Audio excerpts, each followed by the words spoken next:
Can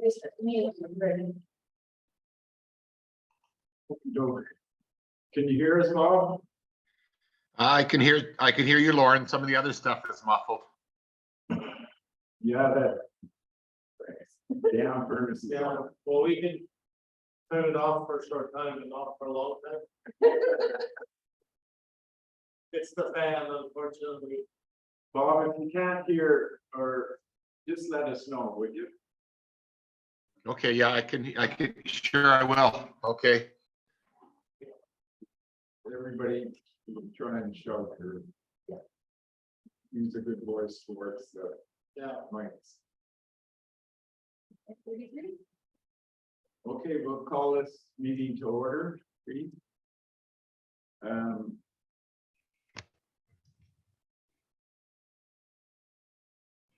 Dean Leanne was gonna zoom in around maybe 10:30. Yeah. And she wants to go probably in camera. Road use. So just to let you know, she's in. Great, she called me yesterday Okay, to discuss some issues about the road use agreement or road use letter from Nyberg. right. Do we have to go in camera on that, or is it that? I think so, yeah. I'm having real trouble hearing, guys. Can I push this closer? Okay, oh, Right here, up there, up in the room. That a little better, Bob? Yeah, that's better. Okay, I was just saying, Bob, that Leanne is at a meeting right now, but she's gonna call, zoom in later. Okay, Of the road use, some issues with it. And I think we should probably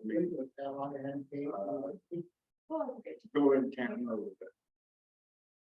okay. Well, that was her suggestion. I agree.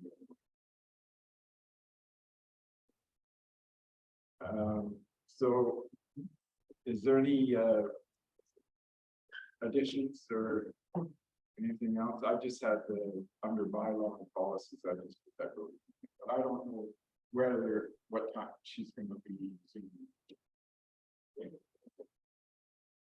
So the minutes, the regular. I guess all the minutes, is there any errors or omissions?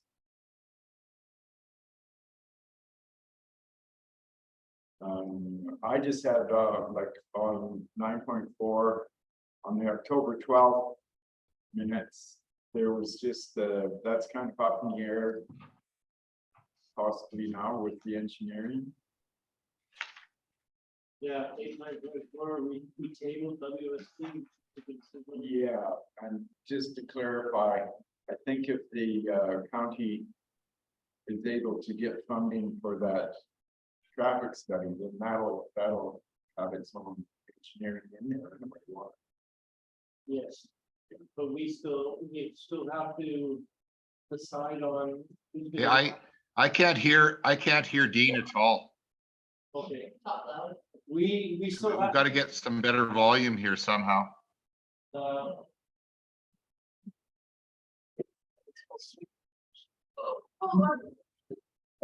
So we still have to decide on who's gonna do the drainage study.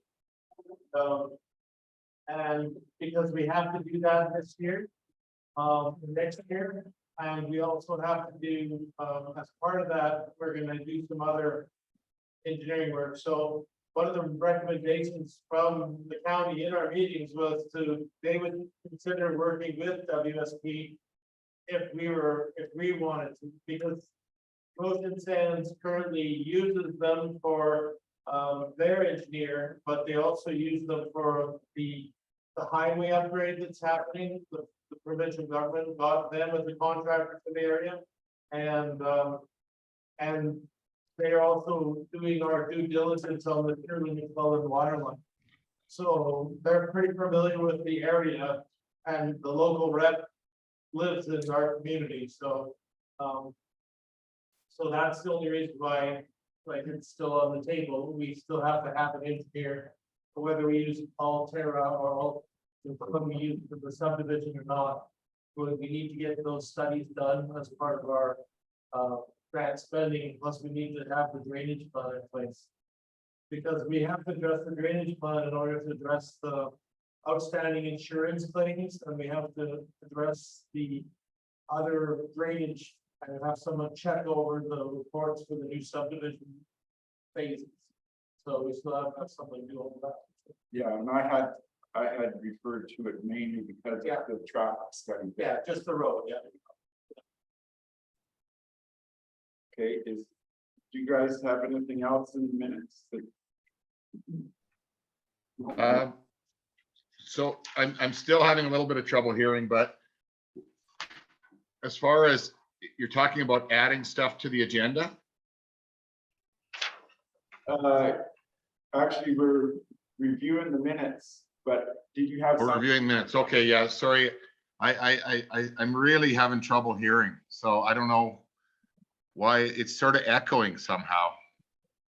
I'm gonna try something, just hang on. Might get above the sound, maybe to the side and back, you might be able to hear it projected forward. Is that covering the?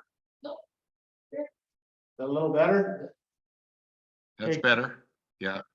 Yeah, because the furnace turned off, plus I buffered the sounds from the back a bit. Okay, that's still echoing, but I don't know what, it's just, there seems to be an echo, sort of. Yeah, I don't know how to correct the echo, so. Bob, if you can't understand or hear something, you just let us know. Okay, yeah, that, right there, Lauren, that was really good right there, so. Okay. So did you have any additions for the meeting, any to the agenda? Bob? Yeah, well, first of all, I guess, we were supposed to talk about, didn't Donna sent us a letter on the height of her front fence? Yes, That was, and we were going to move that to the December meeting. It's RFD. It's in the agenda for 9.5. That was Karen Ahern. Oh. yeah, this is Donna Marquette. Okay. Okay, sorry, that was what was put in. 9.5 was Karen Ahern, and Donna had sent us, because she was saying that there was deer coming into her yard or something like that. That we were going to address that at the December meeting. Okay. And also the tax relief for the folks. And the tax relief, yes. And that's not on the agenda.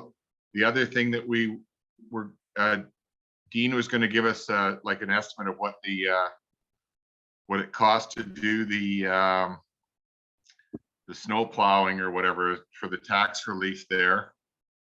The other thing that we were going to talk about at the December meeting was Ed had brought up council compensation, and we were going to do some comparisons with other municipalities about the same size. And that was from about the October meeting, and we were going to talk about it at the December meeting, I thought.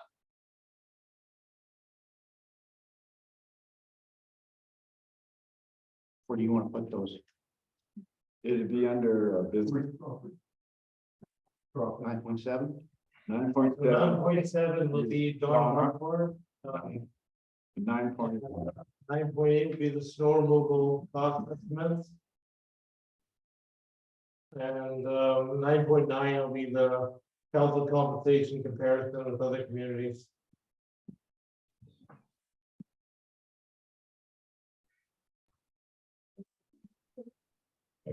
Was that just three things you had, Bob? Yeah, that was what I had. Yeah, that it was just, they were old business that we were going to move to this meeting, I thought. Yeah. Okay.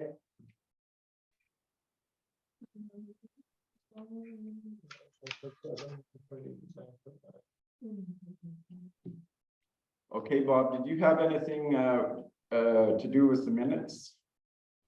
The one thing with the minutes, on the planning meeting, the times were funny on the minutes of the planning meeting. Not that it's a big deal, but the times were a little bit skewed.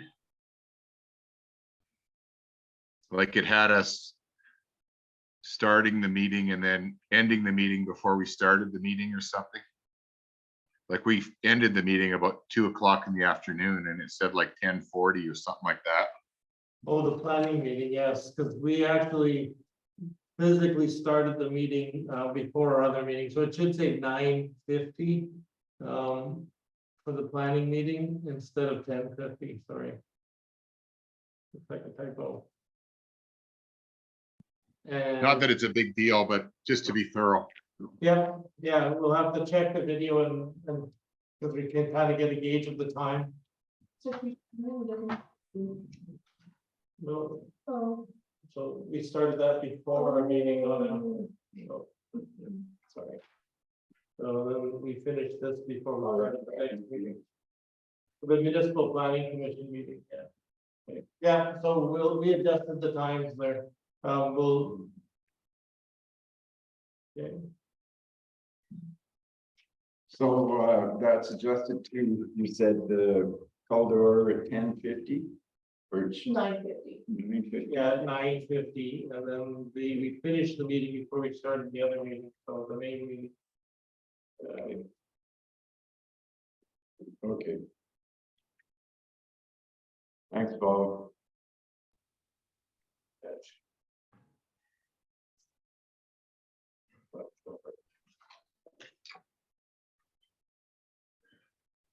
Okay, we need a motion for them minutes, please. Yeah. Ed moved. Motion, okay, All in favor? I agree. as amended, yeah. Yeah. As amended, yes. Delegation, Well, there was discussion of having a meeting with the rec and hall board, but that's not gonna happen before Christmas, so we'll have to schedule that. Okay, so we always put them on as a delegation. Yeah. I mean, there will be like Stephanie Cates is online and she probably will be opened up for discussion when we go to her item, but not as a delegation. okay.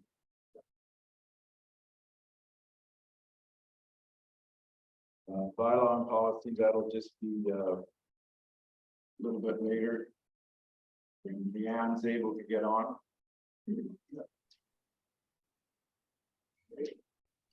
Okay, financial reports. You want to take us through that? Okay.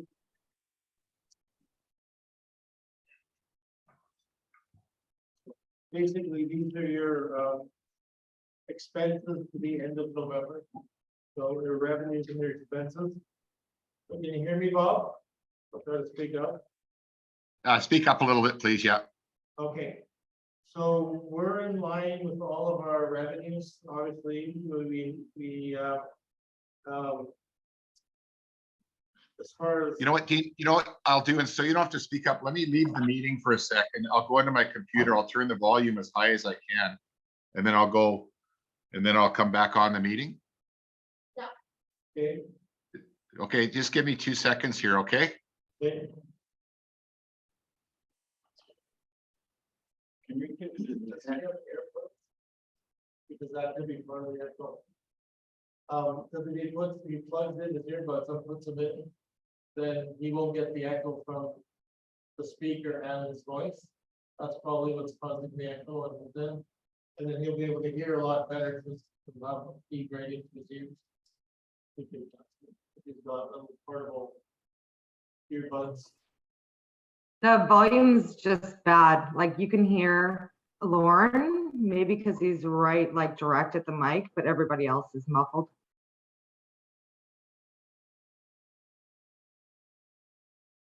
We're waiting on her, right? Still.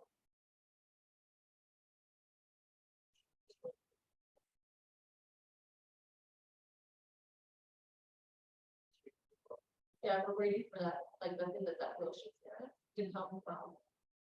Right, so anyone those conference. different motion. conference. Yeah, there's no meeting. So that'll help us, but.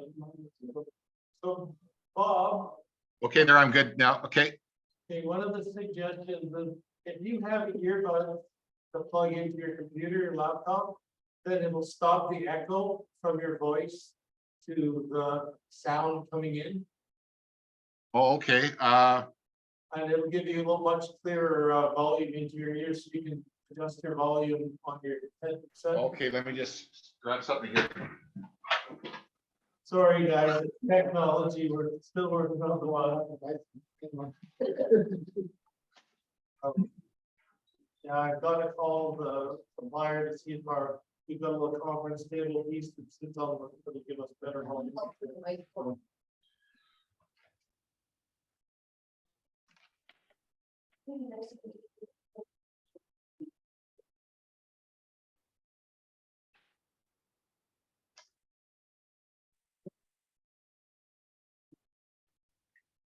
Yeah, it has to be fixed because like,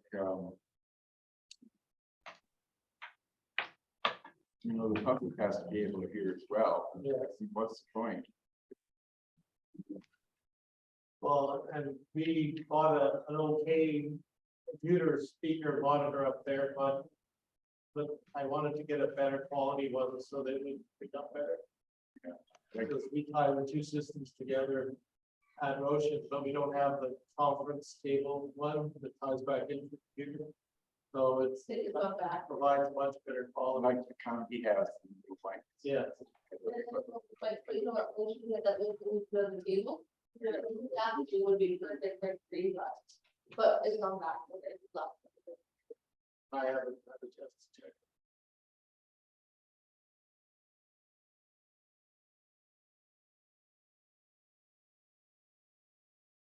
what do you think, Bob?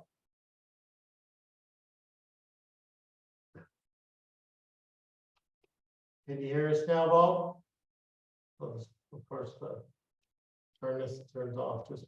The next meeting is I'll go to my computer guy and I'll get him to get me some really good earphones and stuff, but I'm okay now. Okay, yeah, the furnace just turned off the fan, so. Yeah, that's better there now. Okay, good. So getting back to the financials, on the revenue side, we're on pace. Basically, there's no new revenues coming in.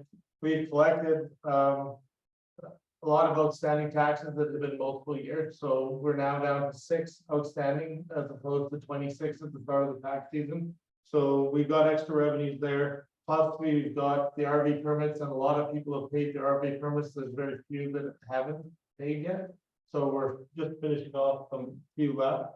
So on the revenue side, we're doing pretty good. So on the capital side, obviously, we have our grants, and basically, other than that, we've got the capital expenditures. The only capital expenditure we made this was for the computer system, the back end wiring here, and then the laptop. And so right now, and we did the dust control this year, and council previously expended money with the architect for the designs for the municipal office expansion. That's the only capital money you've spent this year.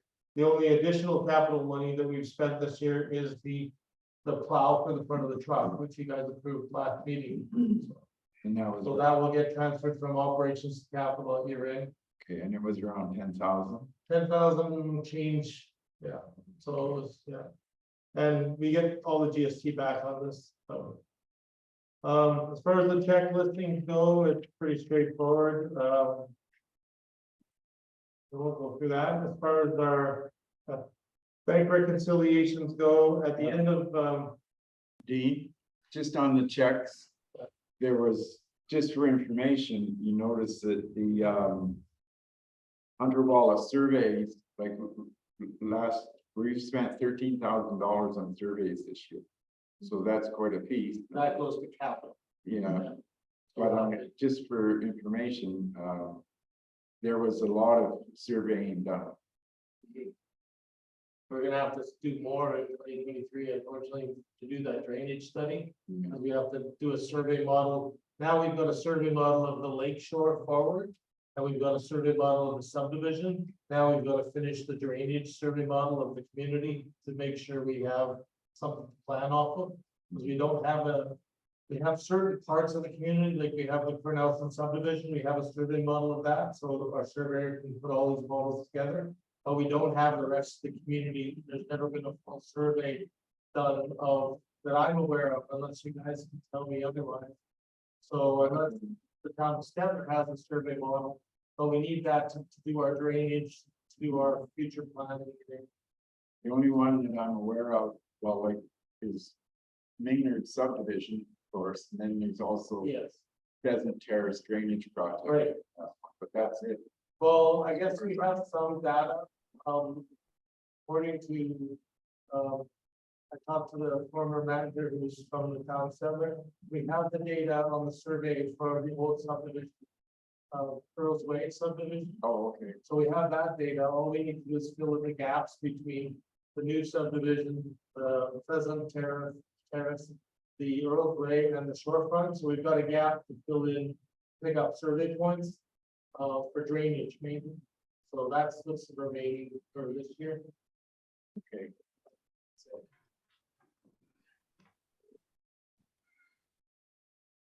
Okay, so at the end of, October, we had roughly $899,000 left after you were take out the restricted grant items. So as far as cash goes, we had 66,000, so 1.1 million, 66,000 in cash in the bank equivalent. And then less the restricted funds, which we don't have in separate accounts, but they're monies we receive for projects that we haven't spent on projects. So we had $899,000 in cash in the account at the end of October. And then at the end of, at November 30th, because we just finished the bank reconciliation, that we had 1.136 thousand, so 1.1 million and 36,000 in the total cash, but we have restricted reserves, and so we had 869,000. So at the end of November, so we're still in good shape.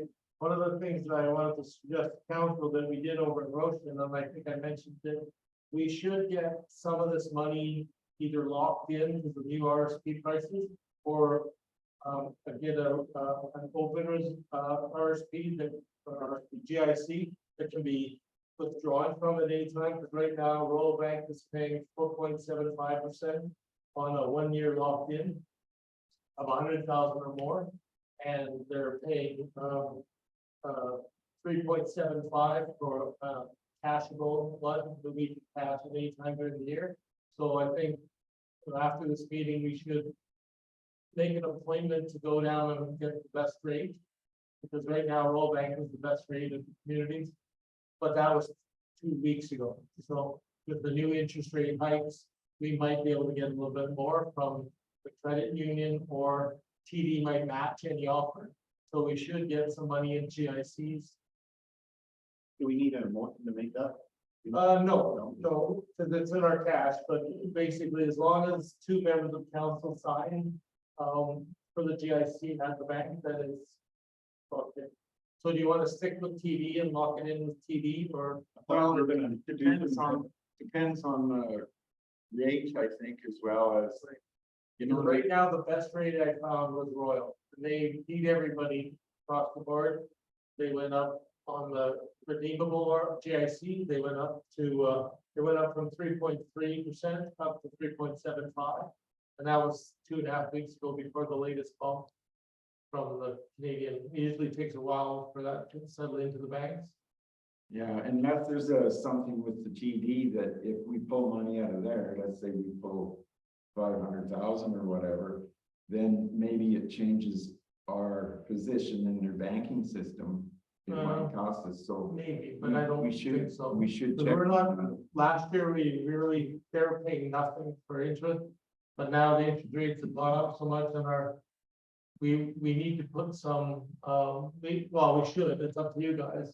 We should put some in GIC in redeemable, so you can redeem, and we should put some money in.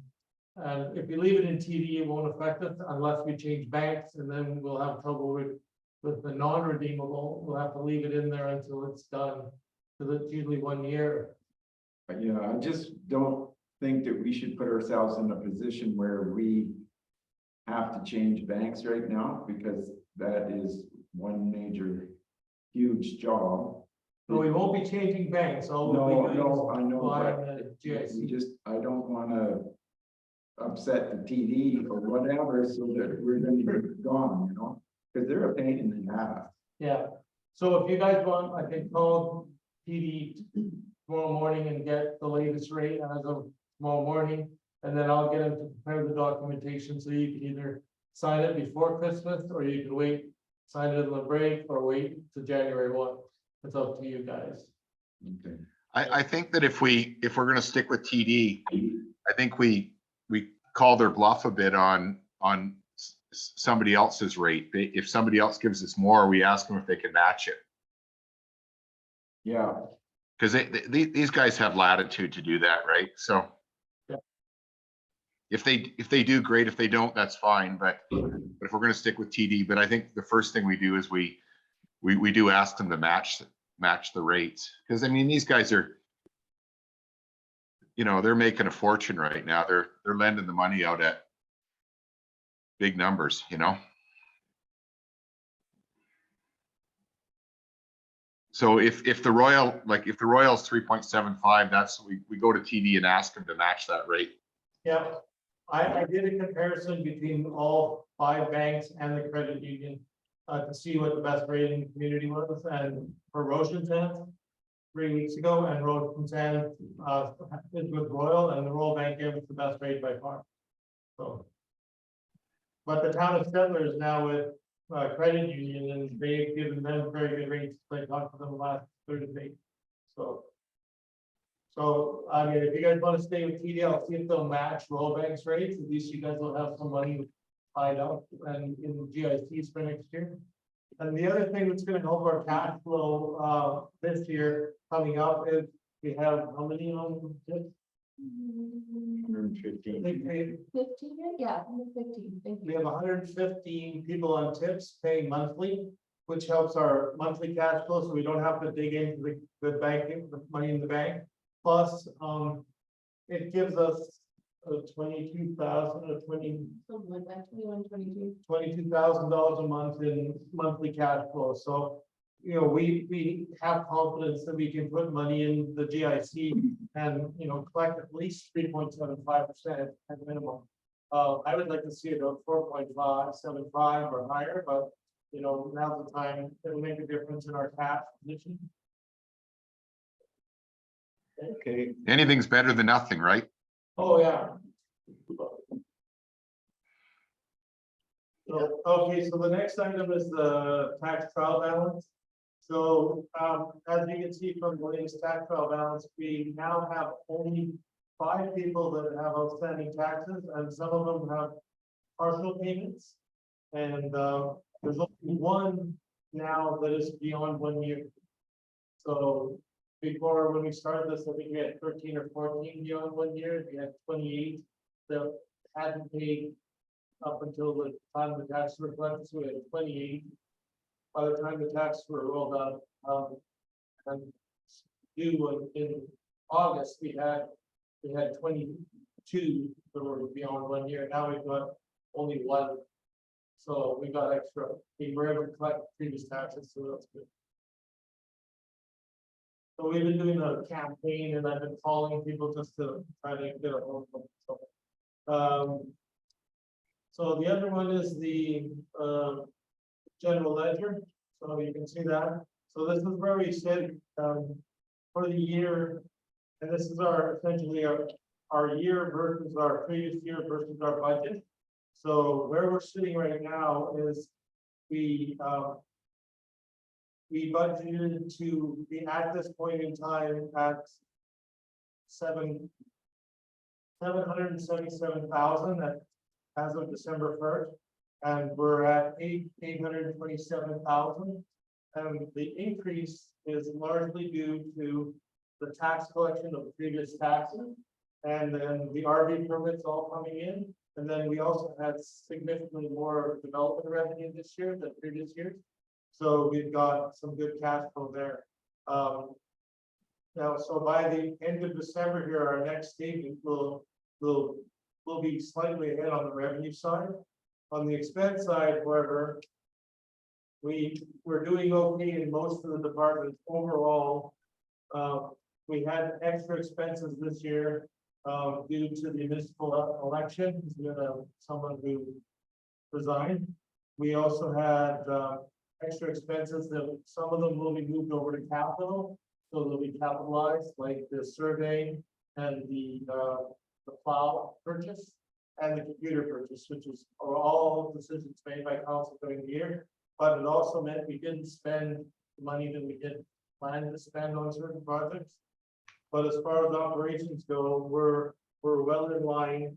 We also have, unfortunately, because of the agreement that we're negotiating with the county on the road ban, we spent an extra $40,000 in transportation because we had to pay them for transportation as per the council counter offer. So that we're still looking at what we can do. Use our outstanding grants to write down that at the end of the year as well. So it won't show up in operations, it'll actually come out of the grants outstanding fund. Because we have money sitting in there that we haven't spent. So in the meantime, you just took it out of general or? We have to do it, we only have one bank. Yeah. So it has to come out of our general account. So those are the only major items that I'm aware of. There was additional, repair maintenance on some of our mowers that was much higher than anticipated, but they weren't capitalizable items. And other than that, we're pretty much on budget. The biggest one that we're over budget is right now is transportation, and that's because of that 40,000.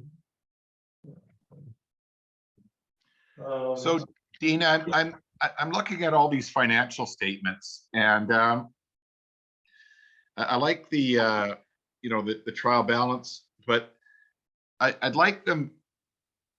I wonder about, when you get down to the itemized ones below, they don't always sort of match up with just the names and stuff. The money matches up. Like it just seems like there's an awful lot of line items here. Is it necessary to have all of these line items here down in the below?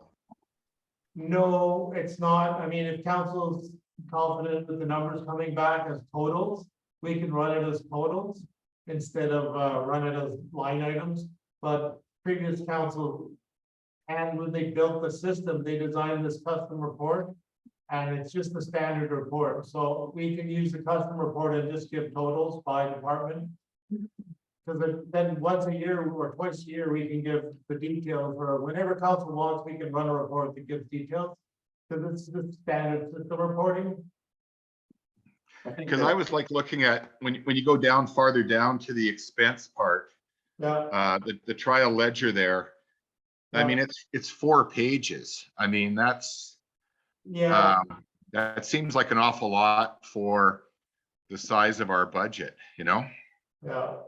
The only reason it's in as a full document is also because we have to approve the 2022 budget, which is Right. on line item as the 2023 budget for the first 3 months of the year, 4 months of the year, until we can actually approve the final budget.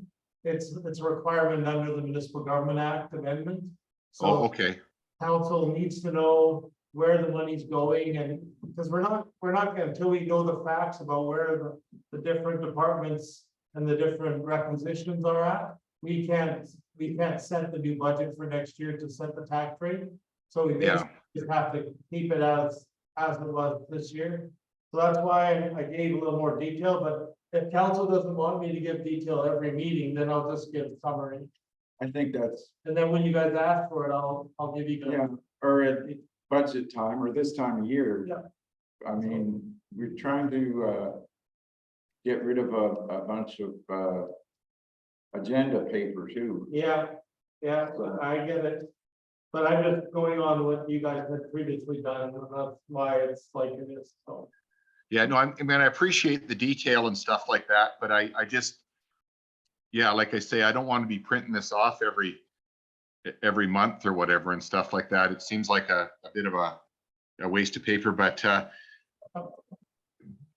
yeah, if we could just sort of somehow simplify it a little bit, that would be helpful. Yeah, I can just click a radial button and just give you total by department or total by revenue expense, so you can see.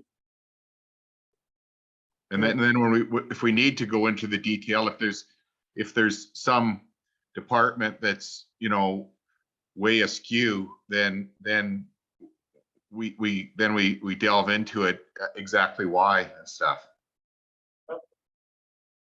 Sounds good. Okay, so council reports. Ed, we need to move motion. Well, you can give a motion to 7.7 for council finance reports, and then you need a separate motion for turning the 2022 budget into the 2023 interim budget. Okay, Starting. So we need two separate motions. okay, so So who wants to give a motion to approve the finance reports? Bob, do you want to give that motion, Bob? I can motion to accept the financials as presented. Okay. And 7.8 will be, if you feel comfortable with the numbers and you feel comfortable with the preliminary trading interim budget for the first 4 months of the year for us to operate on, otherwise we shut down on January 1. In theory. sound like Trump. So if you feel comfortable with approving the 2022 as 2023 interim budget, then we need another one.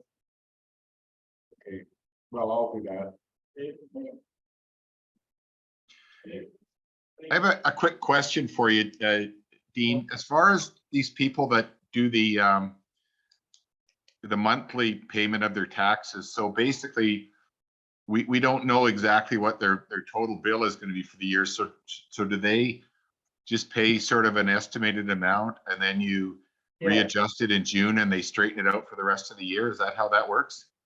So what we do is we take the previous year's taxes, meaning this year's taxes, and estimate what next year's taxes will be. And then instead of dividing by 12, get 12 equal payments, and it would give them lower payments, but then there would be big catch-up payments when council actually approves the budget and taxes go out.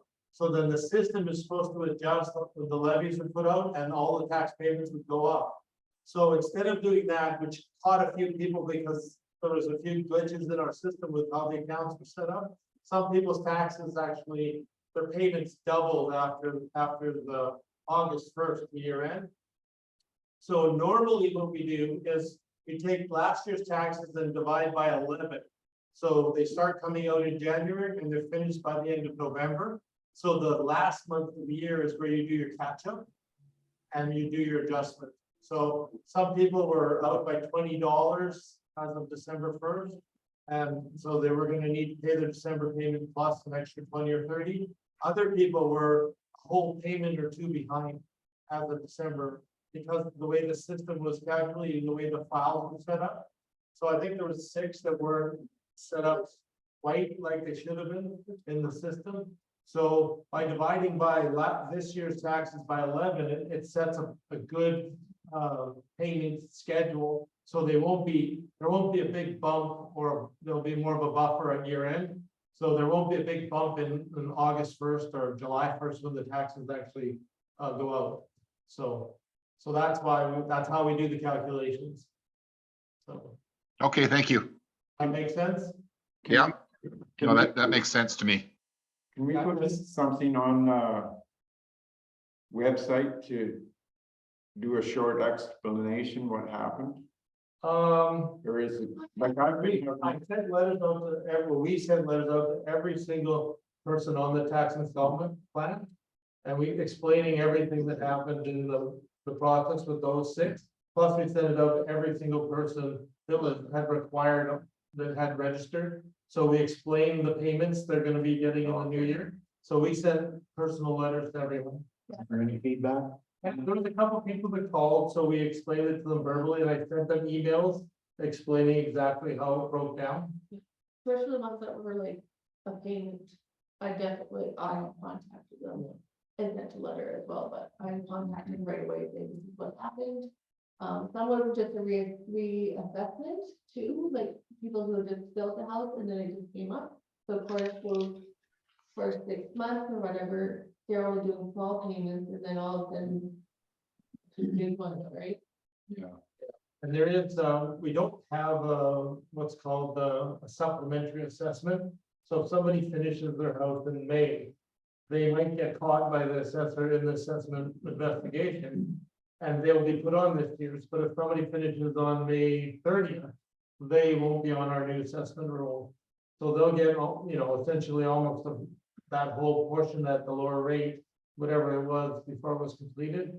And the assessor tried that year end to estimate completion.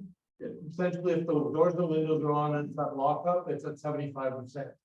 And if it's anything more than that, they typically do an assessment in December, which they're just finishing now, and give us the rate in January. Or they also do a supplementary or small catch-up in February, March, and then they give us any adjustments by May before we send our taxes out. And trying to catch up, but there are people that didn't start their home until January and didn't finish, still haven't finished their home, but they'll get picked up partially in our assessment.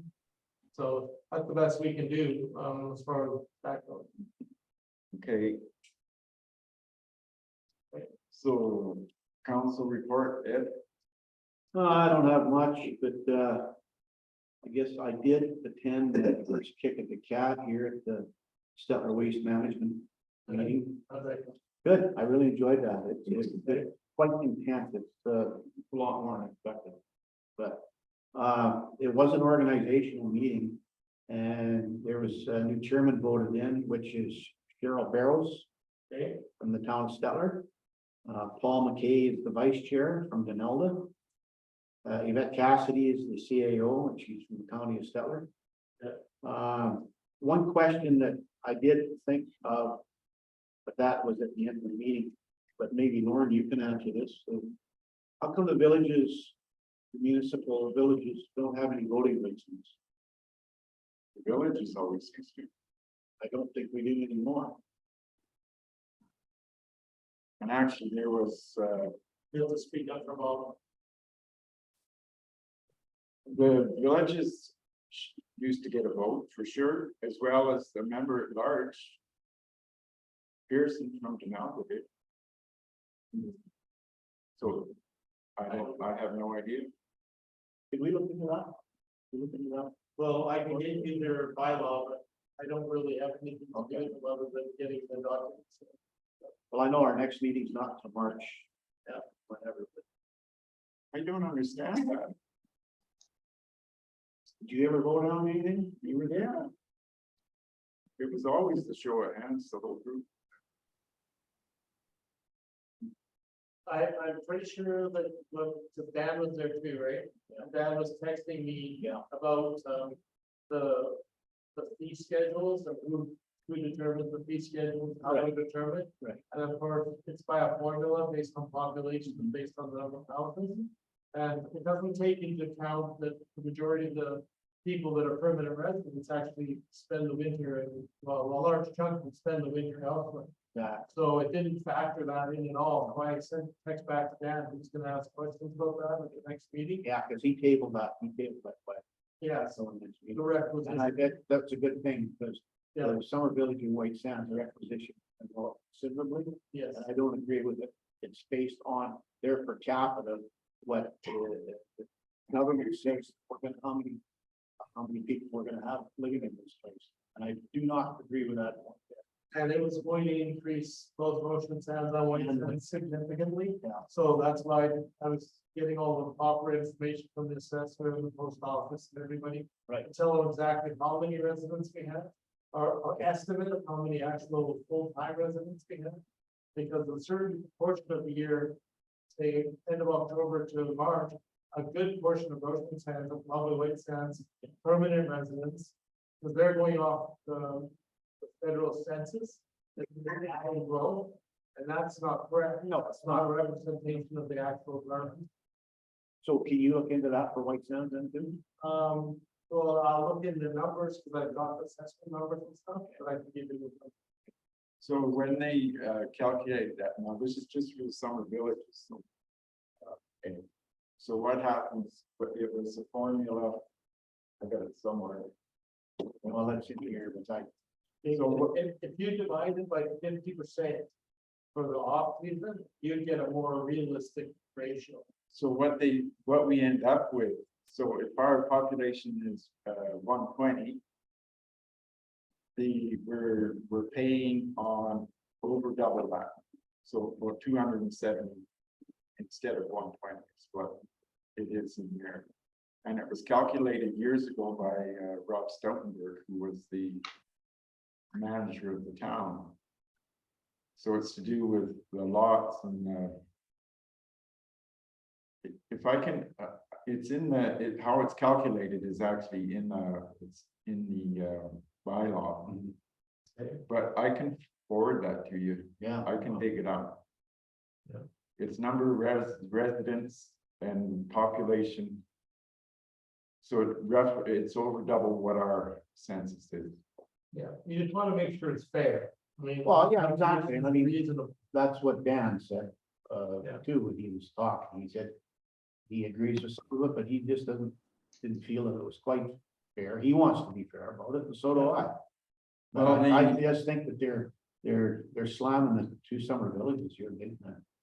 I think probably the main reason was because of the June, July, August, and most of September, the increase in the population. And they can gauge it by how much volume they take out of here. Right, So they'll have all the facts. Whether it's double what it is in the winter, I have no idea, but if we go from maybe how many people during the week, on the weekends, we can go up to 1,000 people easy here with visitors and stuff, and that's a lot of garbage. and there are county residents that are coming into both. Oh, yeah, county residents are using And that. that's not calculated in, they're permanent residents as well, so that's calculated in the county side, and they're giving us as well, if they're calculating based on tippage. Yeah. So, So it's something to enter into discussion for sure, but it's not gonna be an easy road, no, that's for sure. Okay. Other than that, the skating rink, I guess Jerry is ready to go. Yeah. Okay. Curling rink, not so much. We're working on it.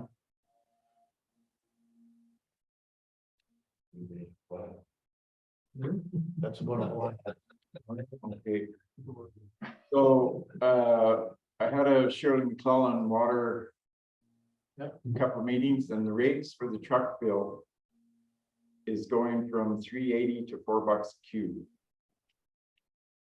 Well, we get a cube. it's not a huge, yeah, Well, the price of the water from, we buy the water from the town of Stellar, and it went up 10%. Yeah. And then the operational compared to a, let's say, caster that has infrastructure in already and does all their own testing and whatever. It's a lot different expense for municipality. So the municipality is $3.69 or $2.79 a cube. And the truck bills are $4. yeah, But you also got to realize in the truck bills, the commission does all the maintenance on the equipment in there. If a pump goes down, they're gonna replace it. We're not responsible at all for it.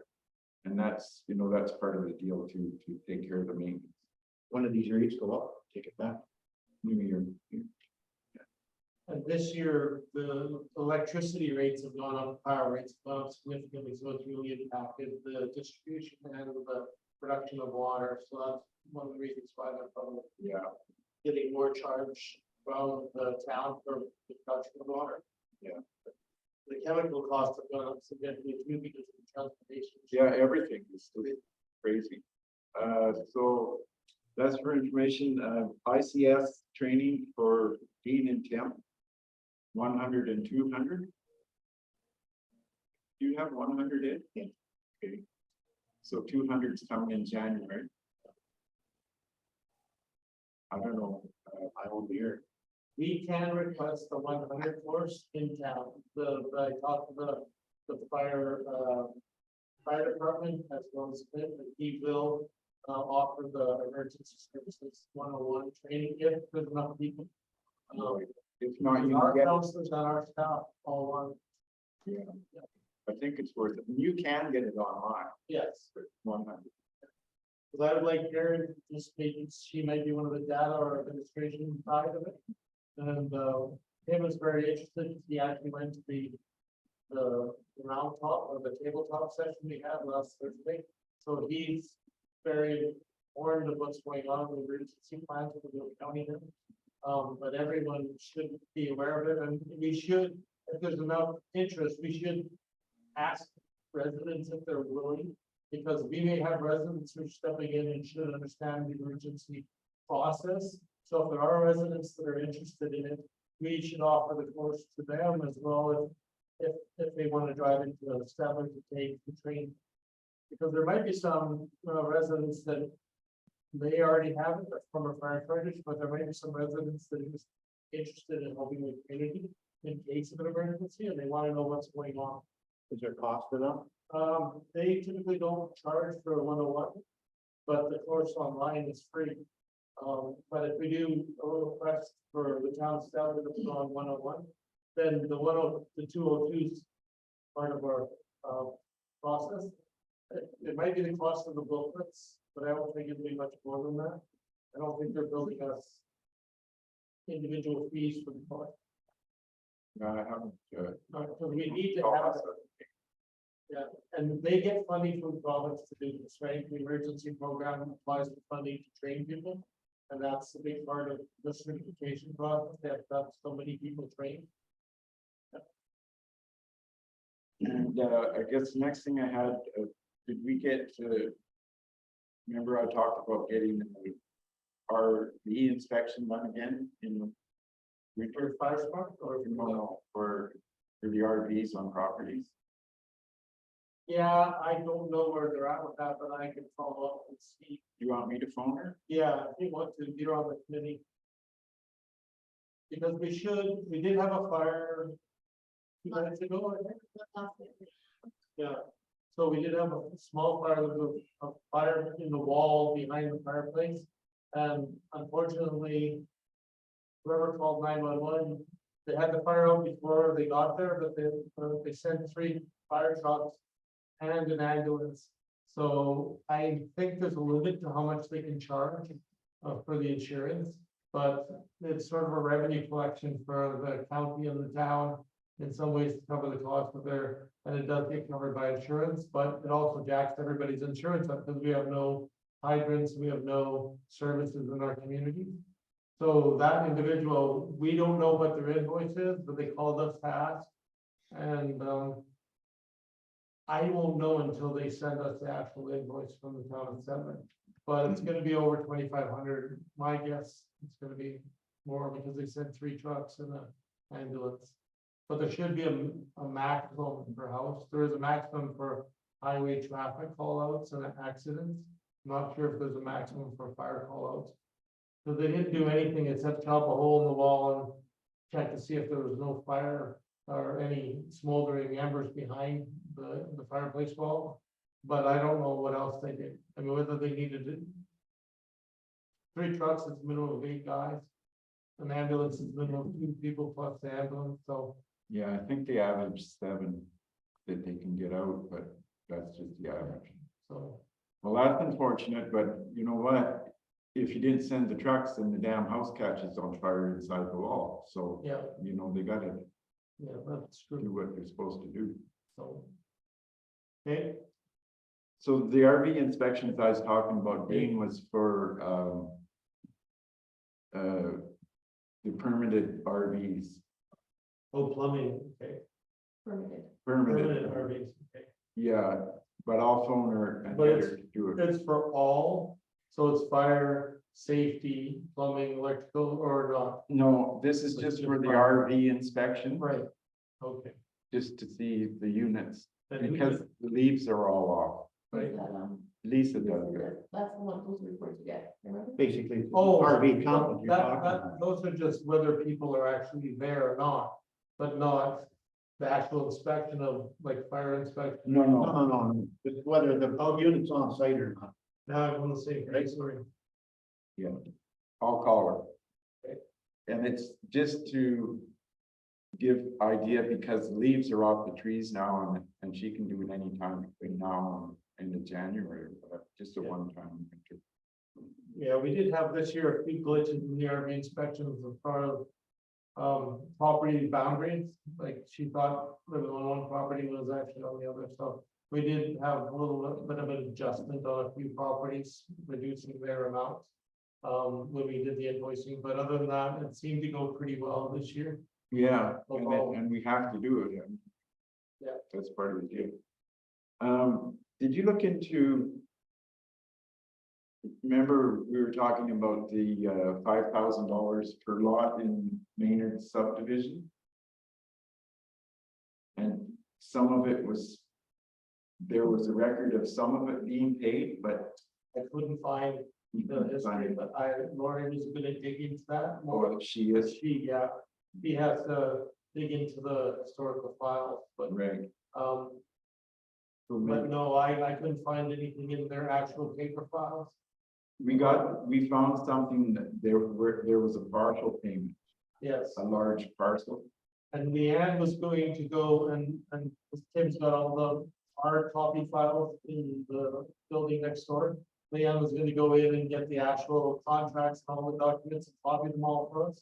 But I don't know if she had a chance to do that, No, she hasn't. no, because it's been, Okay. so, And Aaron, I guess just the communication with the Hall Society over rentals. Well, I thought my last one was that Dean was doing it, and then he thought I was doing it, so I apologize. And yeah, it's my fault. Yeah, it's just, it is confusing, because sometimes we call a meeting and 3 Yeah. days later we got a meeting, so, but.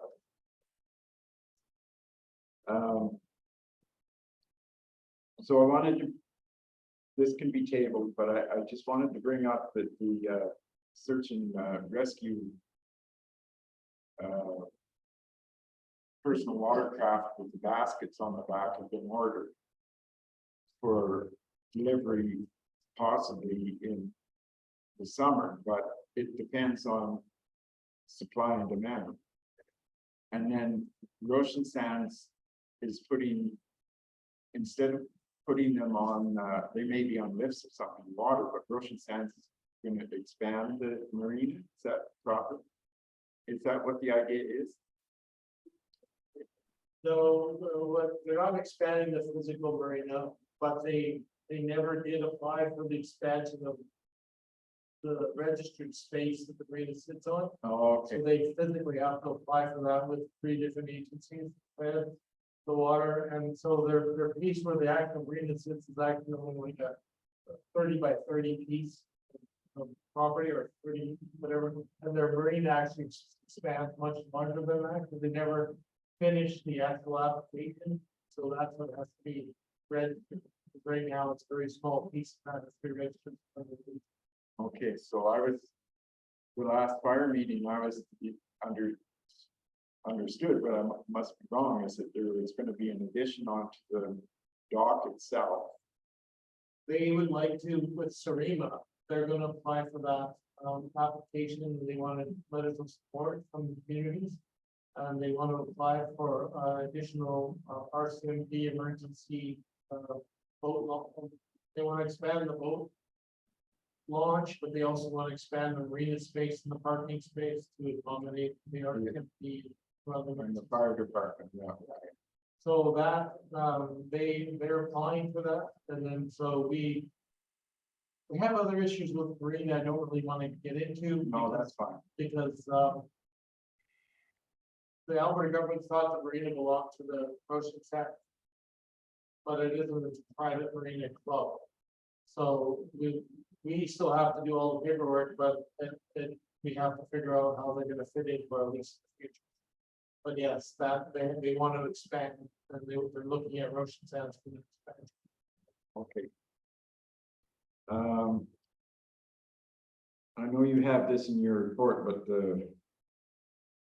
if we're gonna get moving on repairing the boat launch, then we have to make application. Yeah, we should make that a priority in the first couple weeks of next year. You bet. Because as of January 1st, till whenever they, I think it's the end of June, before we're not allowed in the water at all because of the spawning or other fish related issues. So like 3 weeks ago would have been a good time while it was just breathing to go in and pull cement down and put new cement blocks in, but we didn't get approvals this year for it. So, Yeah, so I know that the original, when it was twinned, we put them in there in November. yeah, But in this case, so we had 3 vehicles get damaged in there. And it's gonna have to stay that way until July. So I don't know what the answer is gonna be, whether we can get interim permission to put in some 3-inch rock or some heavier rock in where the pieces are missing, and then repair it with concrete ones that we get custom made out of Bashaw. I don't know what the plan's gonna be, but we have to make application. yes. And right now, there's 2 application processes. There's the maintenance application process, which allows you to fix Right. as you need. And then there's the actual repair, not repair, but the actual Brand new one. brand new one. But you said 600,000. Well, that's of the other municipality, but they also built a major one, right? It was involved the county and everybody, so, but it has to be fully engineered, and the engineering has to be approved by the federal government because it's a navigable water. And it has to be approved by the Alberta government environment and Alberta government waters. So, yeah, and it's in our lease. Yeah, well, I know when we applied for, like I applied for to get them twins in there instead of the one we had before. And it took 1.5 years. Yeah, well, they told us when Melissa applied, and when I was following up, they told us we couldn't even fix that at all because it had pushed up. They told us not to touch it as long as it touches the water. We can't touch it until July 1st. But we had to make a call. So Melissa and I made a call and said, we're gonna take the one out and make sure it's like available, but we didn't know that there was a drop off behind the last stone and that had been created by the ice that had gouged out the sand. And when it pushed it up, it had left a drop off. We didn't know that. When Tim used it 3 or 4 times in the summer and never had any problems because we put the boys out and everything. And there was no problem, but then we had an issue with a major issue, and our insurance is still dealing with that. To pay the insurer of the Toyota Tundra that went right in and got flooded. So I don't know if nobody else has filed insurance claims with us or our insurer, just the one. The other one was looked after by the insurance company and they never came after us. And last one was for the truck. And as a municipality, you don't want to point to the sign that says use at your own risk. Because that might fall apart in court, because just the fact we have it in there, but we did put barricades up and try to block it off. But people just went in and took all the barricades out and used it anyways. Because they didn't want to use the one on the left, they wanted to use the one on the right, because it went deeper faster. So, so like, I want to see it fixed as soon as possible, but our hands are kind of tied until, unless we just order all the, that's a council decision, if we order all the cement blocks and have them here and ready, and just as things start to melt and freeze off, we just put the cement block and the chain wall together. But unfortunately, we have to do significant disturbance of the ground in order to get them at the right depth. Because we have to have a long track hole that'll go out and dig and then lay them in. Well, that's the other part of it too, the operational part, you can't take a track hole on the pads. Well, they're broken already, but that's what happened when they put some riprap down there. They went on the pads, someone with the track hole and cracked all the pads. Well, there is the track hole with the rubber pads that are Well, wide. you'd have to have a rubber bowl, I don't, tire bowl, and I don't know how much it is. So I mean, it's a much bigger discussion, unfortunately. It would be good to get community input, because at some, you know, I don't want to recommend farm fixes for getting stuff done, but farmers get stuff done all the time, and they do it properly, and it's just, they don't follow the processes, and I don't want to encourage that, but we have to follow processes of the municipality, and unfortunately, it seems like it takes forever, but it does. Well, I don't see any sense in spending any money on it at all until we get proper approval.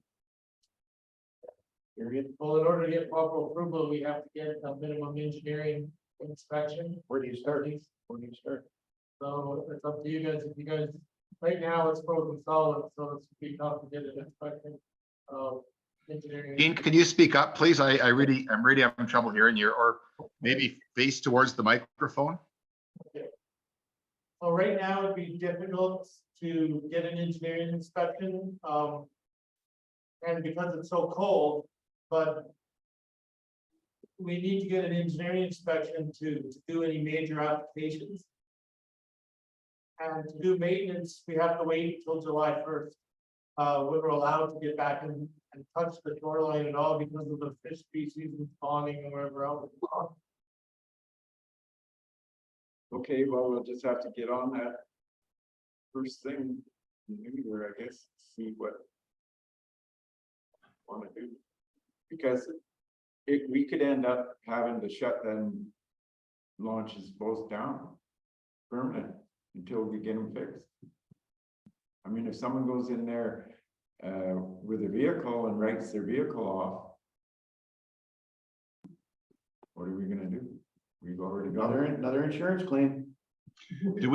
Should we in the meantime be putting some kind of a sign up? I don't know what So I have sign signs up. there is. Yeah, it's good. It just, I don't know, like we have a $60,000 claim against one. So I don't know, Bob, what kind of sign you put there. Yeah, If there's already that precedent, and that truck was written off and it was a brand new truck. yeah, so, yeah, maybe putting a sign up is gonna show that we know there's a problem, but yeah, it's just that it's worrisome, right, to have have a bunch more claims come up against us. It is, and also you gotta realize if someone's putting a Mastercraft boat in there or whatever, they're $100 grand. Yeah, Happens to it, it's a tough situation, but we're also looking at if we close them, like put Jersey blocks in front of them and close them, what are the people gonna do? To get their, like, you're gonna have to go to Roshan? Like, it'd be a nightmare, so maybe we can. As soon as the ice is off, get there, measure it, and have the application already done, so we just fill in the blanks and ship it. To Environment and Parks, I don't know what else to do. For a repair. Because if you go for a new system, you're gonna be shut down. Anyway. So the other, next thing I had was the road allowance. Where the truck bill is, has still not been canceled. And we're looking at. I'm thinking 6 years now. There was one application that was sent to Alberta Transportation. And about 3 years later, they found it under a pile of paper and it had to be resubmitted. And it was resubmitted by Leanne, and we still don't have it. And are you talking about the road allowance, It goes, to the south of the? no, the road allowance goes straight through the truck bill station. The way it was registered, with Buffalo Lake Properties, you would come from Highway 56 and then instead of a T intersection there was a curve, there was a curve. And then the T was registered after, but they never got rid of the curve, so. What it's doing is holding up the lease agreement with the Shirley McClellan Water Commission. Giving them permission to have that building on there. First time hearing this. So I guess, So the town was handling all that at the time? Leanne did. She sent the second one. I don't know if she did the first one or not. Okay, well, I'll have a conversation with Leanne and see what we can do to get that cleaned up. Yeah, it's a hell of a mess. And the people on the commission, like the administrators that were online and everything, the other municipalities said it's really important that you carve in that concern to the Minister of Transportation, so he has it. And she'll have the dates.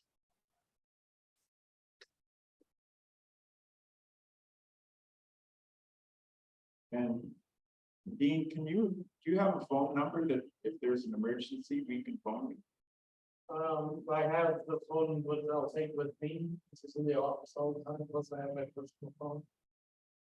So, and Tim has my personal phone number, Aaron has my personal phone number, but I can give it to you guys. Well, I may not do that. Well, somebody's gone over. Right. just in case, like, But Tim is the main point of contact, yeah, we've got his number. yeah, And we've got the because I physically am not gonna be able to come out. No, That's the no, but we need a chance to contact you and let you know what's going on. Yeah. If there's an emergency. We don't have anything other than 4717. Yeah, I'll give you guys my number, all three of you, I'll send it by email to you guys. Okay. And the last thing I wanted to ask you, there's that training on January 9th from Brownlee. Yes, so you guys should register if you wanna go. So Got that, one in Calgary and one in Edmonton, it's basically, it's called transit municipal law. And it has to do with land use, it has to do with all of the things that you guys are dealing with, subdivision and development. of field. well, that's something. Yeah. Yeah. So Bob, that, it's a training session put on by Brownlee. And you can either go in person in Calgary. Or if you can do it online. Yeah, that was on my list to ask about that. I was thinking I would just go in person to the one in Calgary. Yeah, I think it's downtown in the Marriott. Yeah, so I think I will sign up. That was on my list of things to ask, so I was going to sign up for the one in Calgary and go to that. Okay, And you should sign up for the municipal law one, there's two of them, there's one with Brownlee Law. And there's one with Reynolds Murph, and I'll send you the links to them, I think I've already sent them. But they're very educational for the elected officials to attend, and they're free, there's no charge for those. And it's a 1 day, they go over all the outstanding issues, you can understand the things that municipalities have to deal with. between summer villages, and they'll answer your questions as well. If you have questions about summer villages and counties or development or anything, they'll ask, you can ask and answer, and they have good examples. So, That's the one that you sent me, right? yeah, Huh? yeah, they have them in January and February.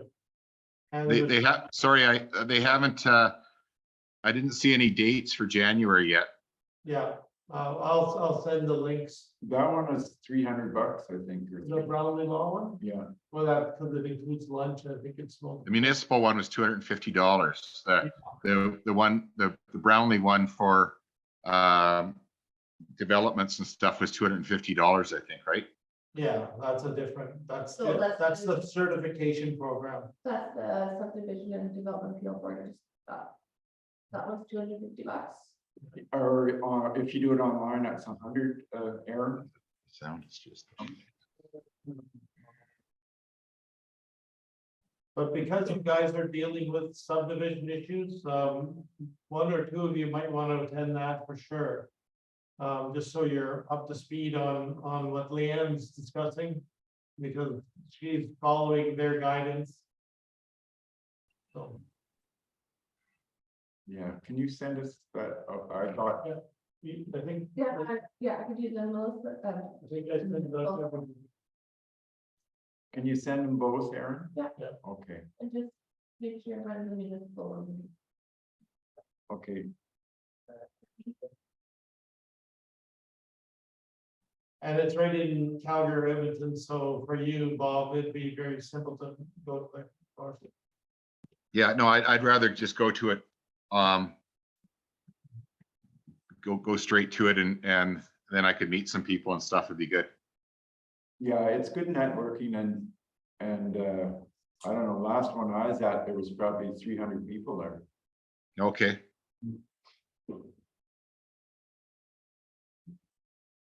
Okay, sorry about the big long list. Austin. Is that it for? Lord, no, Bob. Bob. Or, Yeah, so I've signed up for ICS 100, so I'm going to take that right away here. And then like I say, I'm looking at taking the elected officials course as soon as they come out with dates in the new year. And then my other thing was to ask about this going to the Brownlee course, which I'll sign up for. Okay.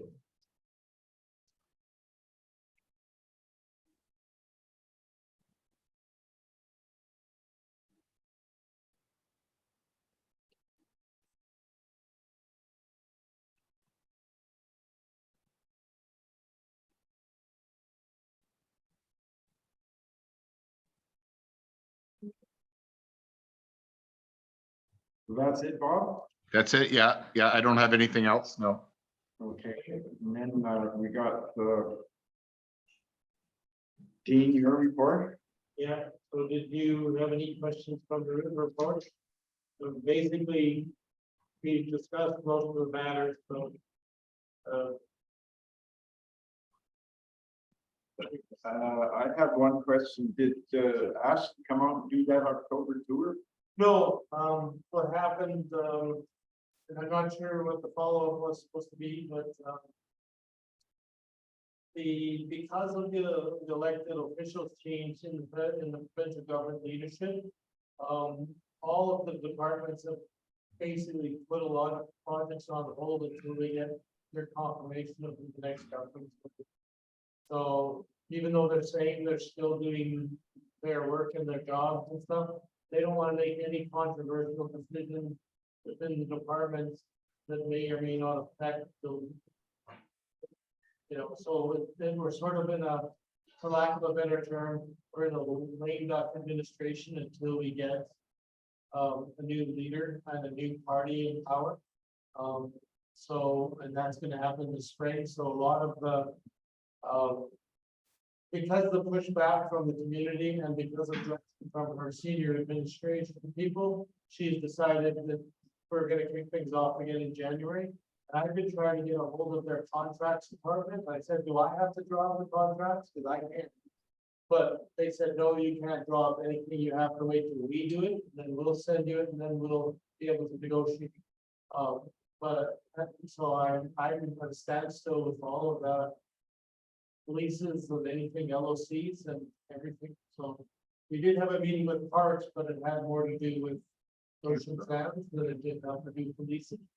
Even though they're the same, under the same umbrella, but they even told us it's been a bit of a slowdown in decision making at the upper level. Okay,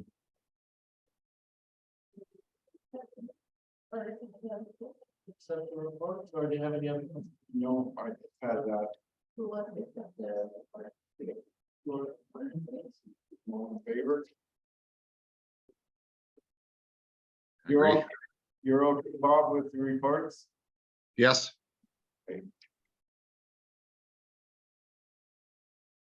Okay, business, County Stetler Sanitary Lagoon. So we've sort of addressed this through the email system, but the public should know about it, So we got this letter from the County of Stettler about their response of how we sent a letter. Didn't CC them on it when we sent it to the minister, and both Ocean Sands and White Sands did this back in March, I think. I wasn't here, but it was in March last year after the announcement letter from the county that they were, for lack of a better term, they're basically freezing out the two summer coaches and not giving them an option of where to go. Which, if you have a contract with someone to use your services and you cancel the service, that you have to give them an option normally. And when interrelationship between municipalities generally mandates, or it's a cooperative way to do business. And so by them basically singling out the two municipalities and not allowing us to go to Red Bull, they didn't give us an option to go to Erskine or any other place. So, but we did a response letter, and Lauren drafted the response letter. So unless there's something else you guys wanna discuss further on this letter, it's available to the public online. Yeah, and basically the letter says, that we're looking for participation in South Butchwell Lake sewer disposal. More than likely the Red Willow Lagoon, so if we enter into an agreement with the County of Stettler and Ocean Sands to get that up and running again after their environmental studies are all done over there, then we would have some ownership in it. And then this won't happen again, Yes. hopefully. But it's gonna be a long, it could be a long. But even if fight. they charged you a nominal fee or whatever, and you paid it as a requisition, you'd be part of their decision-making process, instead of them charging or not allowing any of the trucks, so then we have to haul the Bashaw and other places, and then it increases the rates for everybody. Because their Erskine Lagoon is meeting their entire county requirements for farms and their residents along the shore, but they're not allowing us to be part of that. Right. Because they don't think it'll handle the volume, so. Yeah, we'll see what happens with the landowner over there at Red Willow. There's no decisions to be made, because we've already made the decision, and Lord sent a letter. On behalf of council. So then we got a letter for traffic study Yes. for the South Shore Ghost Node, and that would include Ocean Sands and White Sands. Yeah. So what the county wants to do is try and get they figure it'll be $60,000 to $75,000 to get this traffic study done. And it's independent from all council. The only people that would be involved in this would be the administration and the engineering company. So there would be no influence from any council, which is generally how it's done. Yeah. If you're gonna have a study.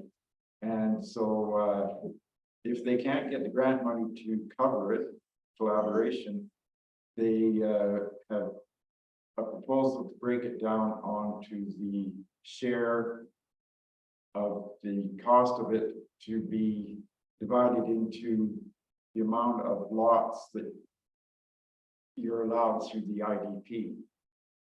So that would put 78% of the cost under the county, 8.7 on the Roshan Sands, and 13% on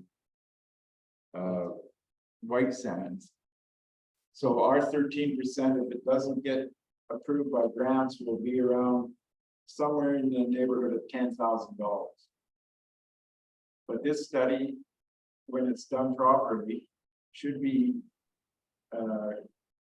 done so that the whole South Rose node is going to be taken care of when it's full. That's the intent of it. And it's an important thing. Because piecemealing roadway system into a growing area just doesn't work. So that's what that's for. So what they're looking for is a letter of support from the Summer Village to support the application grant. And not accept their terms as yet No, until we know. And the grant is called an intermunicipal grant, so it will be supplied by there's an intermunicipal grant program specifically for communities to work together. So that's what this is. Basically, that's the start of everything. To get these roads down, next year, whatever. So we don't have to kick in 15,000 for engineering study or pay the county more. Right. and then it also gives, it gives a chance, so if there's a big subdivision going into a road node that's in the county of Stettler, then they, with the study, they'd be able to put in a offsite levy to go towards roads, because they already got a plan in.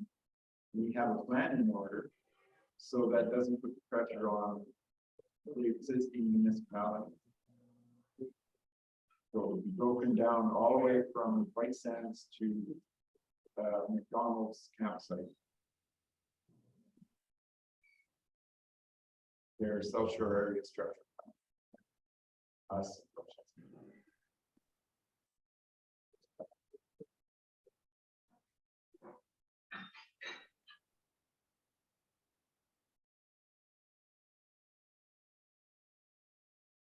Okay, the next one, We just need a motion. we needed vote. I'll make that. Yeah, Okay, basically, the motion is to support the county's application for the traffic study application for the grant. Not specifically to the breakdown of agreements. right, yeah, just see what I'll happens. start. Yeah, I'll make that one.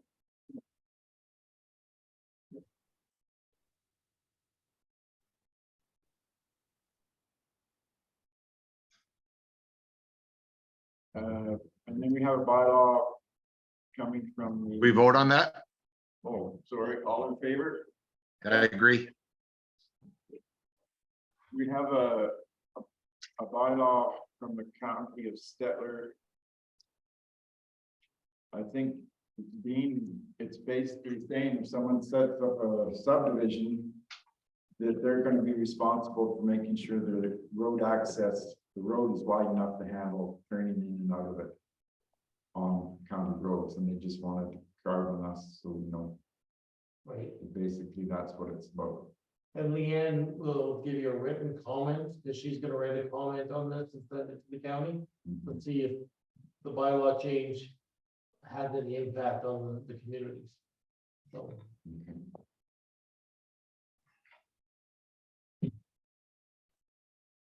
and if you notice who was written by, Craig Field, Yeah, so he's the Parkland Regional Planning Commission manager who's now joined the county. So they actually have a certified planner helping the county. Maybe that'll help them.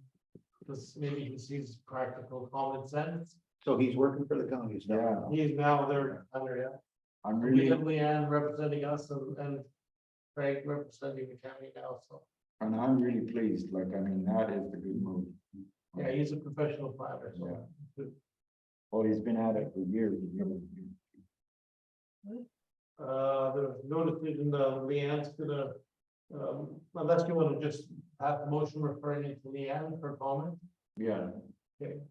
so who's gonna give that I motion? don't know. So.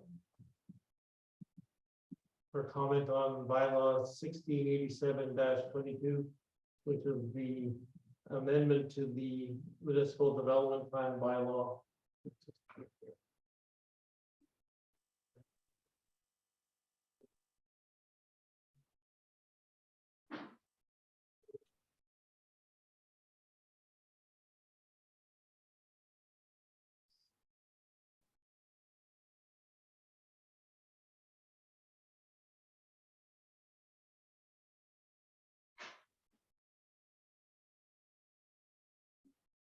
Okay. Yeah. So there's the next item is the office hours for the, Office hours. Oh. Yeah. So last year, you guys had requested, and Aaron had requested it again this year. There was a request from staff and administration to close the office between the Christmas, because Boxing Day and Christmas Day on the weekend. To close it for 2 days that they wouldn't be available, and those. I won't be here, I'm gonna take some holidays, and I'll be gone, and Aaron will be here. I'm around. But she's around. They're requesting that we give 2 days. Between Christmas and New Year. That's it. So who are you giving the keys to, Quentin? No. So we still have someone checking the hall, whatever, but we have both Tim and we still have to pay them to be on call. So Tim will be on call for White Sands and Clinton will be on call if there's snow situations. Tim will be assigned in writing to be the head public works guy to cover off on both communities and he'll be contacting me if we need to. But, barring any emergencies, then the emergency plan kicks in, right?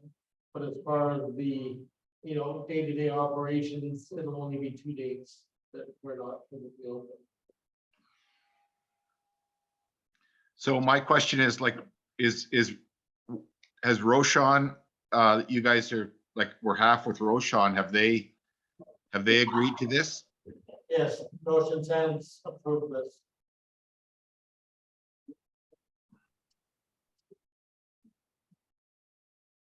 So basically it would be like, so there's, so one day, so basically there's sort of 2 days in there, so they would cover 1 day and we would cover 1 day. Is that kind of how it goes? But yeah, kind of like my wage and, Dean's wages are split between the two municipalities as it is, but just. We just, like. My invoice, what I have to do, normal. Mine is by salary, so it doesn't really change. So it's mainly Aaron's cost, and the 2 guys have to be on call anyways. So we have to pay them to be on call. And then if they come in, they get paid, even if they come in Christmas Day, they get paid their salary plus overtime. So what you're saying is you want to close the office for the 23rd, January 2nd? So we'll be closed from noon on the 23rd and we'll be back on January 2nd. So essentially, it's 2 days. Extra on top of that. I think I'm planning to come in 1 day as it is, just to prep for. Can you speak up, Aaron? Or I think for me personally, I might just come in 1 day to prep myself for year-end procedures. But then I won't have to worry about public coming in though. And I'll be taking the laptop with me and working on a couple documents, one, the strategic plan for both communities to get it finalized, and then preparing for year end and other things that I have to prepare for. Because there's gonna be times where I don't wanna hang out with my family during the Christmas and New Year's, that I'm gonna have some downtime, so I'm just gonna have a laptop and all of it on the key. And I've been working on a cleanup project for Lauren to get all of our tax assessment data cleaned up. In a spreadsheet so we can get it cleaned up, so I can have it sent to the planner, so we can have it integrated into our land use GIS maps. So we can have live maps online for our community. So, and I wanna, there's a lot of properties we don't have the frontage information in the system. So I wanna put it all on a spreadsheet and get all the frontage information put in, so we can get all that put in the system. Right now, I have to go file by file by file and do it one by one, and it takes quite a while. Where I can go in and spend some time and do three up on a spreadsheet and then go back and do it quicker as I'm updating our system. We've been doing a continuous ongoing process of updating our municipal system since Melissa installed it, and then I've been working with Aaron every time we get an email or phone number or phone call, we're updating all the information, but property side, other than the legal description, we've got no property information on our municipal system at all. So I would like to get the information. I'm already working with the assessor because he's got a bunch more information, including photos of every property. I want to get all the if we have a survey, I want to get that scanned in and attached to the file, because we can do that in our municipal system. I also want to have everything attached to the GIS mapping system and make it available for council. Because right now, we just have dumb flat files that we can use, but that's it. We don't have a lot of information, so. Yeah, and so what we had before, Bob, was a interactive map that was from the satellite. And then we could overlay land titles, lot lines over the village. They weren't exactly 100%, but pretty close, and so it could give you an idea of something needs checking, at least then Dean could go on and have a look. But with the newer part, there will actually be more information, like how to contact, the square footage, and Size of the building. yeah, size of the lot. all the information pertaining to the property. So it makes it just, it's a huge job to get it done. But once it's done and it's upkept, then it just makes the staff, they just have to click on the property and they got the whole thing in front of them, instead of digging around in our property files. Okay, that's good. So, Back to the motion. so getting back to this, days off or whatever, I don't have a problem with it. I think that's fair, but I think we have to be fair to all of our employees. So if Dean is taking holidays, do we give him? No, I'm gonna take the time off, but I won't be taking time. I won't be physically in the office. I'm going to Edmonton, so physically I'm gone. I get paid regardless. I'm not asking for extra time.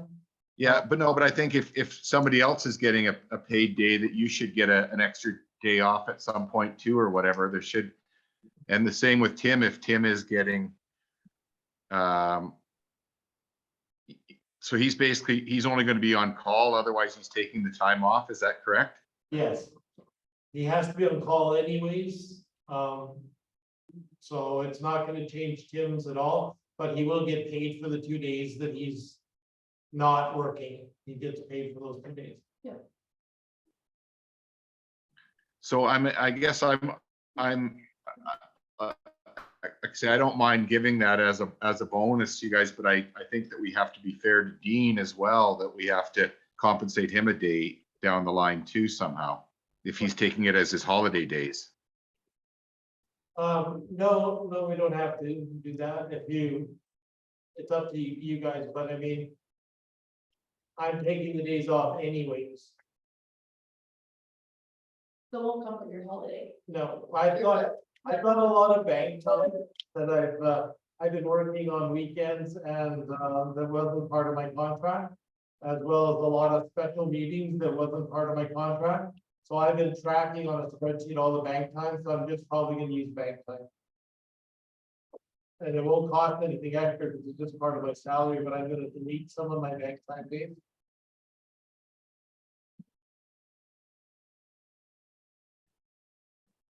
Okay, well, we need a motion.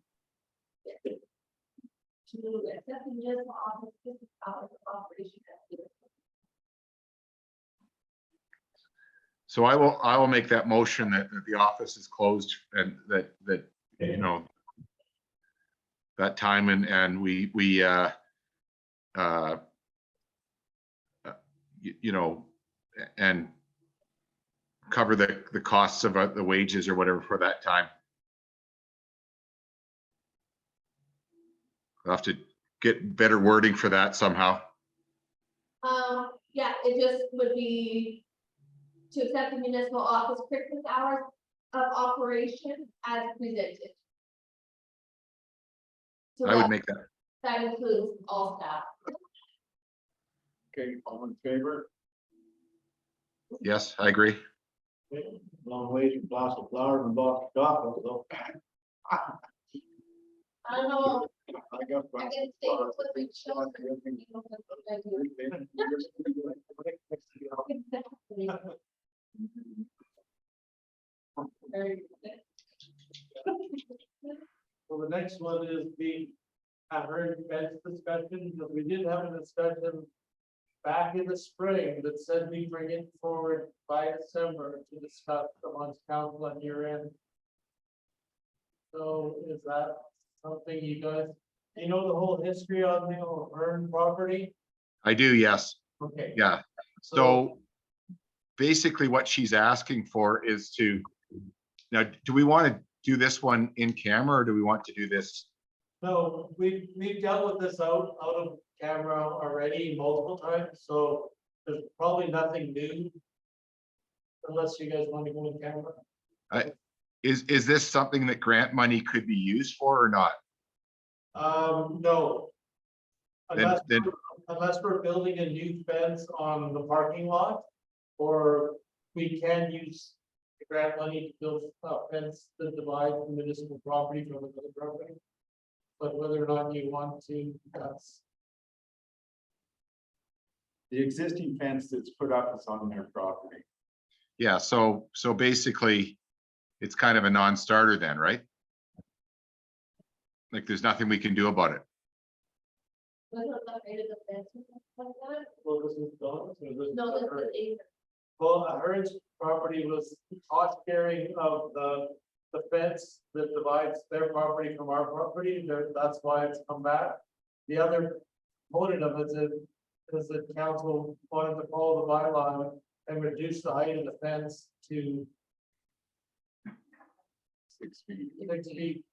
And they had an additional lattice on top of the front, so they were. Right. Uh, Yeah, so basically, all she was asking for was whether we could use grant money to help retroactively pay, and I don't think that's something that we can do, is it?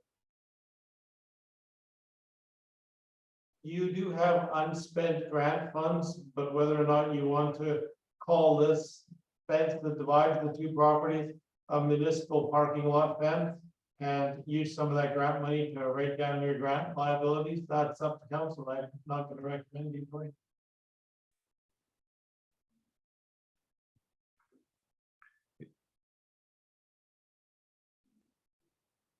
No recommendation. Well, it's not my job to decide, sure. I mean, does it set a precedent that we start paying for That was using my, grant money to pay for people's fences? that was my same thought, Bob. It could set a precedence, but it is also not uncommon for a municipality to put safety fences around. Playgrounds and stuff to keep people from wandering or kids, whatever, but that's a, like, I mean, I don't know. I don't have any personal issue with either, whatever you guys decide, I'm gonna.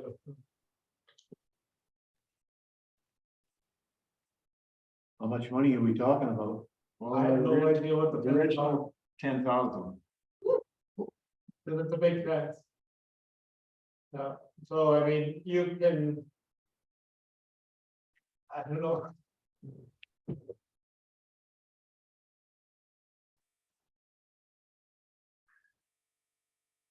We still have cleanup around that property, we still have to do on the other side of the fence, we still gotta do landscaping and all that other stuff. So, I mean, if you guys wanted to, you know, give a small concession, that's up to you guys, but I mean, I know we've got expenses that have to go in there. But not for the fence, but You know, the other. well, yeah, removing trees that are dead. We're gonna remove trees, we're gonna haul fill in there and bring it up Yeah, to snuff. Yeah, you're probably looking at another $3,500 of cost yet to get that thing repaired. On our side, Yeah,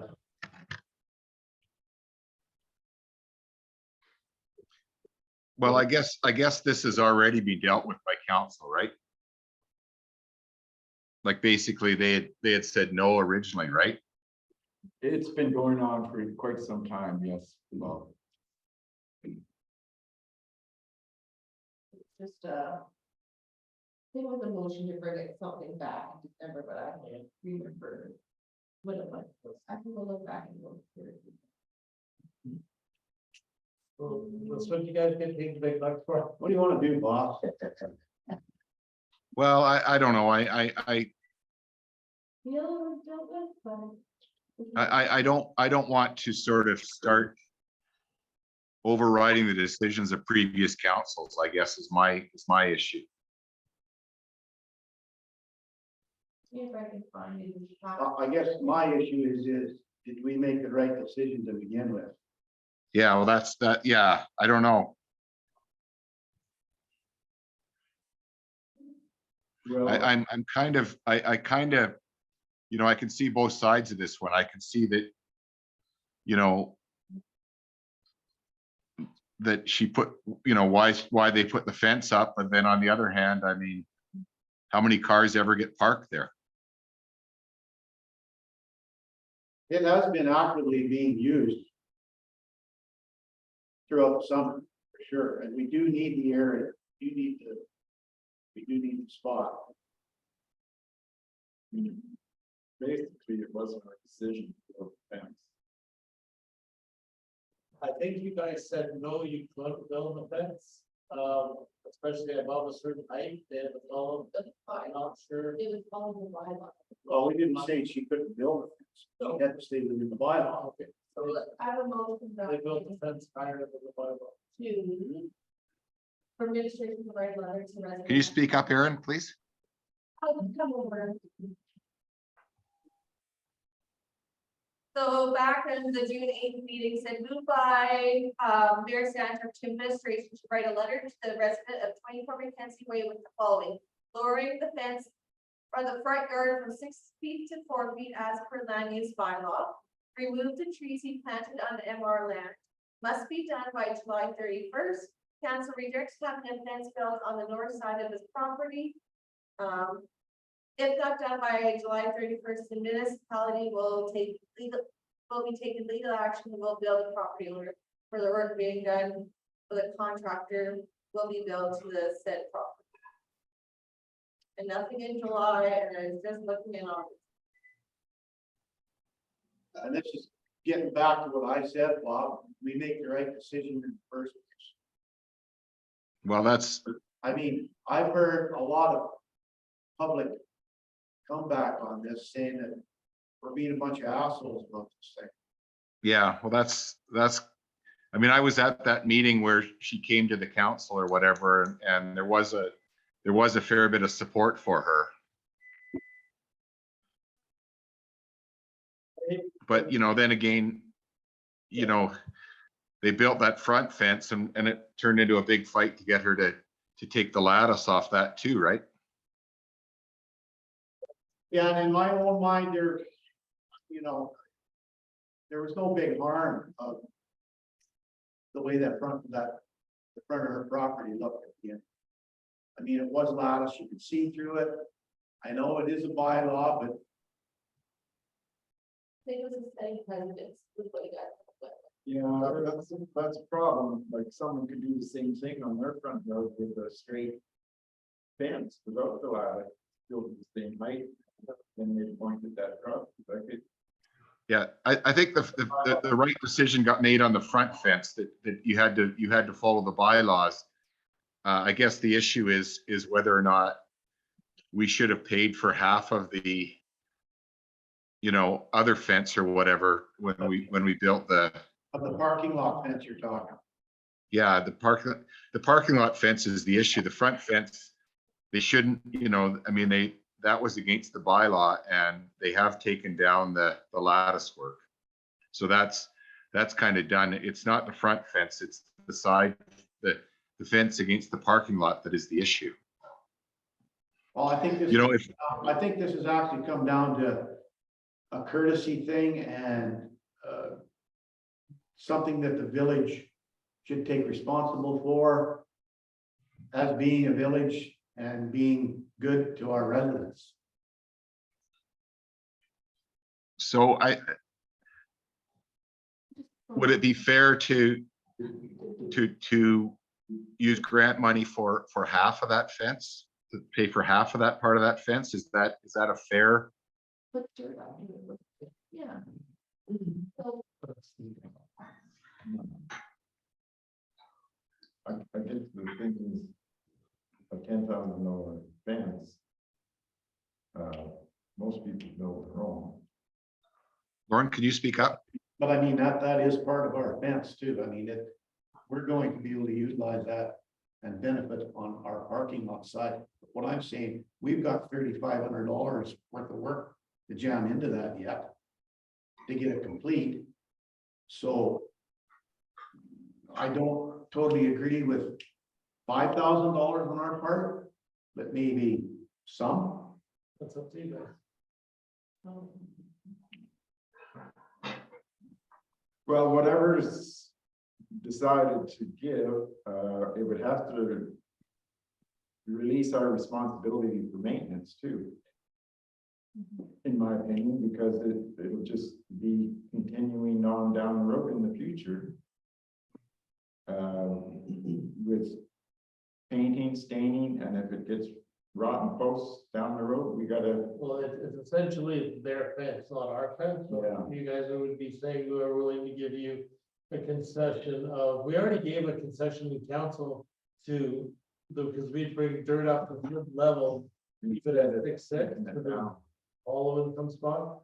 So instead of having them cut down a portion of their fence, we gave that concession, but if you guys wanted to give a concession of a certain amount of money towards the construction, but it's not our fence, it's not our obligation, so we can write a letter to that effect, that we won't take responsibility for future maintenance of the fence. That's up to you. I mean, but that, sounds okay, so.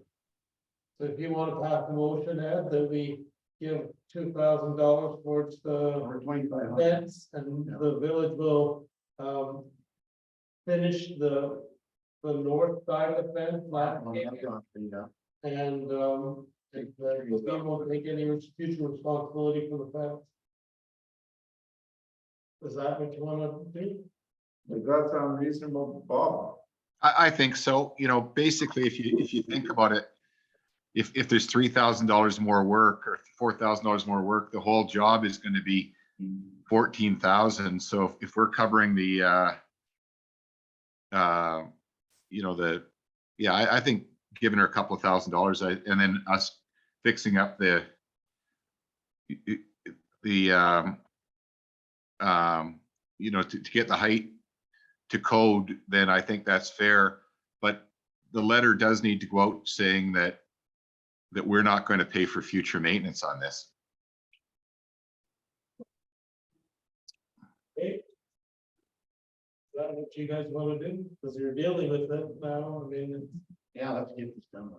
Okay, So a motion by whoever to agree to pay, I heard 2,500 for the portion of the fence by the parking lot, but the municipality will not take further. and we will do the landscaping on the north side of the fence.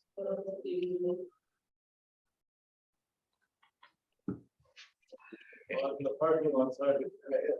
Yeah. And trees, so we will finish up the trees and make it look nice and flat grass. So we won't be, it's a big cutting maintenance.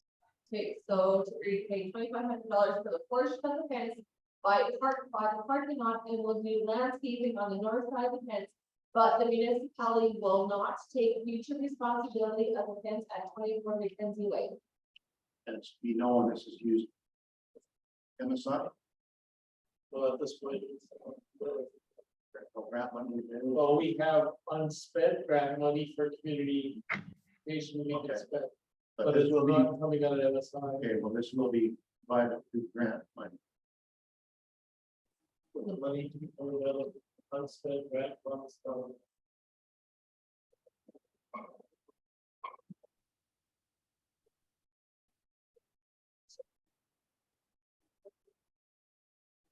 So just to be clear, so I kind of missed it a little bit. So this is getting this 2,500 and the landscaping, we can put that through grant money for sure. It'll be unspent grant money.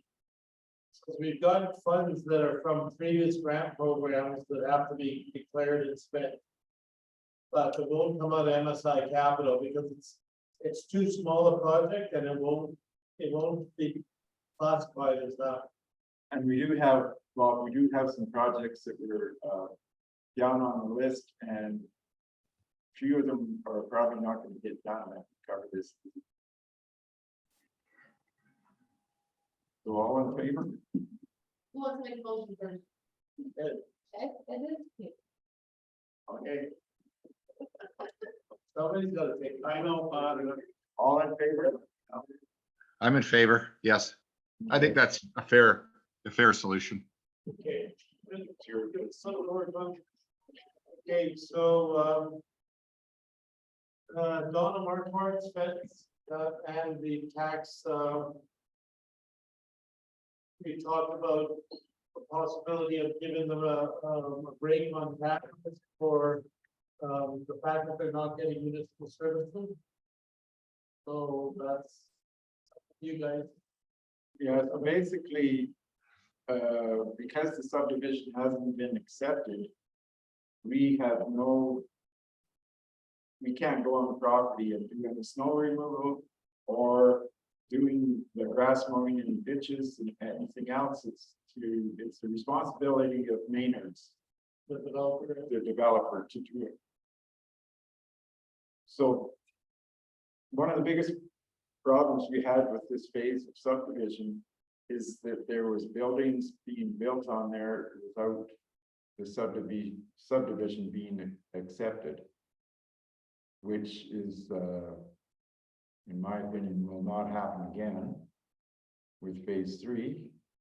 And Well, the subdivision was accepted in plan, plan, yeah, but not in execution, so they didn't finish the subdivision. A lot of subdivisions at least require the road to be approved and the grade to be approved before how to Right. start. But the road and grade should have been done right away. Like it should have happened within the Yeah. current year of development. so if, this one, person wants, tax back on the, from the village because they're paying full taxes and not getting the services done. On the other hand, the developer is supposed to do the services. And the percentage of the payback on taxes we'd have to take into account would just be the road in front of the property, not the road to the dumpster, not the road in the village and everything else. So it would be a very, not a huge amount of money. I don't. 52% or 53% of the taxes collected are municipal. And 45 are school, and another 2% are for seniors and other requisitions. So only a portion of the taxes they pay are actually municipal, so it's up to you guys to decide how much you think a tax break could be worth for them. And do you do it this year or the next year retroactive until the subdivision gets closed? So you guys gotta decide that, if you guys want to do that. Because Maynard did hire a contractor to shovel snow, but nothing else has been done, and you have to get the.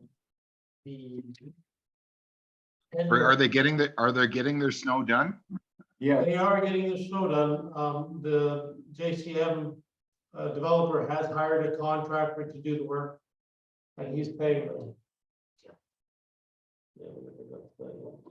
And what about the ditches getting cut or whatever, the grass getting cut in the summer and stuff like that? Is that getting done, or like they're kind of too steep to get done, aren't they? Yeah, right now it's too steep, and the power boxes are below the grade, so that power box has to be fixed and brought up to grade, because it's actually, in the spring, it's actually 50% or more underwater. yeah, Transformer box. them too. Yeah. So I think it should, like, if you're gonna, in my opinion, if you're gonna give a break on the taxes, it should just be for this past year. And going forward, it should be done. So it could be looked at again, maybe, but the subdivision should be all accepted by the end of this season, next season. Where's one? Right over there. So I don't know what kind of, had you any amount in your beam? I don't know what snow removal is worth per season, but that would be the only thing. We don't do grading and maintenance of the actual physical road, but the road is not horrible, it's just too narrow. So, you know, if you look at our 8 kilometers, we spend $80,000 on 8 kilometers. What's the distance of that per year?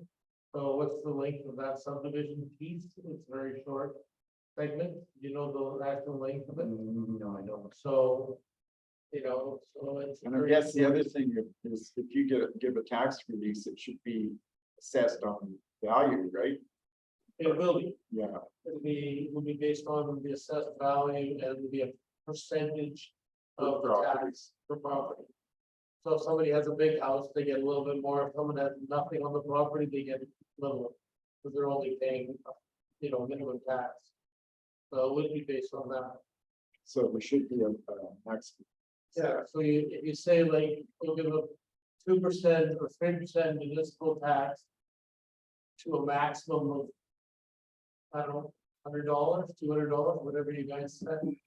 So we Per got year. 19 lots and Some of these people don't even like use it in the winter, right? no, there's a lot of seasonal in there.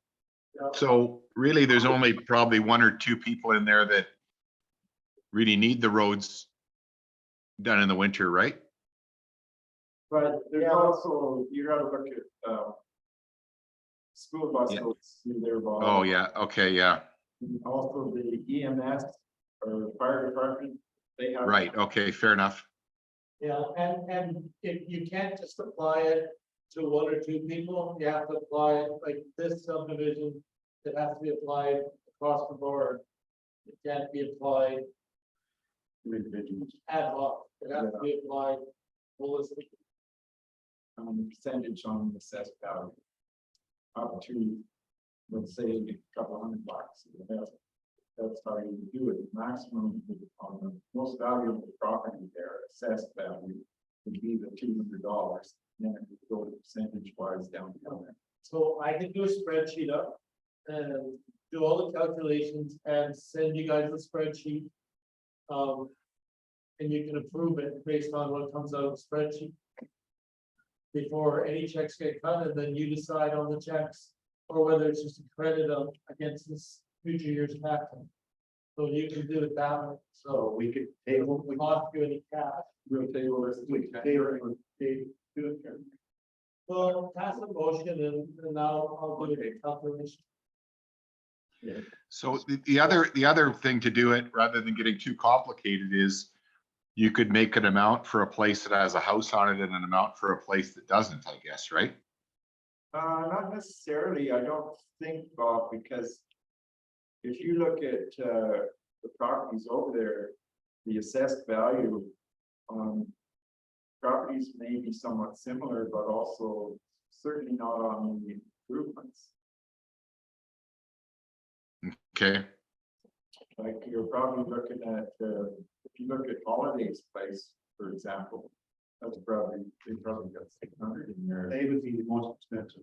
Yeah, they're able, And then like, Buchanan's as an in place. Yeah. There's only 3 residents there. really, there's that. Yeah, And you might find that at 2%, that it might only be $30 or $40, because the municipal portion, not the actual, right? yeah, So it's not the total tax, it's still if they're paying minimum tax, is that the minimum municipal tax or the minimum total tax? Because if they got nothing on it, it's gonna be pretty nominal. If it's 2% and they have $100,000 lot value, the tax might only been $1,000, so 2% of $1,000 is. Right, yeah. so you guys just, Can you do this with just? I'll do the calculation, you guys, no, I gotta do a spreadsheet, but it's okay, I can, spreadsheets are easy to do. I could just export the road into a file and then do a quick spreadsheet, it would take me, an hour maybe or 2. But if you guys pass a motion saying you're willing to consider it, then I can do scenarios, right? Do 2%, 3%, 4%, and then I can take to a maximum of 200, 300, 400 and see what the impact is. And it'll be like a dollar amount impact of the total, right? Right, But if you pass a motion directing, then I'll go ahead and do the calculations for you and you guys make the final decision in the new year. okay, At least you tried to address it, right? That's the point. You wanna make that motion? yeah. Is that okay? Did you hear all that, Bob? Administration. Yeah, so basically, yeah, so that, the just to be clear, so we pass a motion right now that we direct Dean to give us some options here. Yeah, to do a calculation of, I guess, tax refund on whatever road that is. What's that road called? Ranch Road. Ranch Road and. Ranch Road in phase 2 of the And Horseshoe Lane. subdivision and then put the name of the subdivision. And at the following calculation. For council approval in. Thank you. At the following He's not around. for council You don't get- approval in the new year. They can fix his own. At 2%, 3%, 4%. To a maximum of. $200, $300, $400 on the spreadsheet. Bring back to council for approval in the new year. Does that work for you guys? Yeah, Okay, then you guys, and then if 2% is $20, it's not really worth the time and effort, but if 2% for the, if. For the full size house, it might be worth something to them. So if you guys decide to go 2%, then that's fine, if 3%, that's fine too. It Well, would be let's see what the figures are. exactly, okay, okay, so is there a motion for that? I did the motion, Or you, whoever wants to do the motion. and then all in favor? Yep. Lauren, Yeah, yes, so I'll do the spreadsheet, I can get it done maybe this afternoon, I'll fire it off by email. Maybe, but we do have to, but there's something else with Donna Markworks you want to do? She was also concerned about wanted to do the maximum height around the property 8 feet. Well, the thing is, she can, if she has a fence on the outside, it can be 6'6". You know, But if she puts a fence inside that to protect her trees and garden, she can put You can do whatever you 8 want. feet, 10 feet, the bylaw is covered under the first fence. So if he wants to put a deer fence with, whatever you call it, electric fence or an extension fence. And once your trees get to a certain size and they're protected, then she can take it down. Or a garden, if she wants a garden fence, she can do that. There's nothing stopping under our bylaw, nothing to stop that. okay. So the motion would have to be. I don't even know if we need a motion, no, I don't, I'm not sure, like, I mean, basically, I think we just give her a copy of the bylaws. Well, she has a copy, she's read it thoroughly. Yeah, she's read them, right? So, Yeah. Okay, yes. So I'll just write her a letter saying that the council has no issue with her building a deer fence inside of her current fence to protect her garden and her trees. But referring to what's the setback from the property line back to the top? If there's setback, Well, it typically be, should recognize that. side yard is 5 feet. Front yard is 25 feet and backyard is 25 feet, I think, that is the line is quite up there. So as long as she's within those guidelines, I don't think council would have a problem with her protecting her new trees and her garden. Oh, we got an option, because she can legally do that.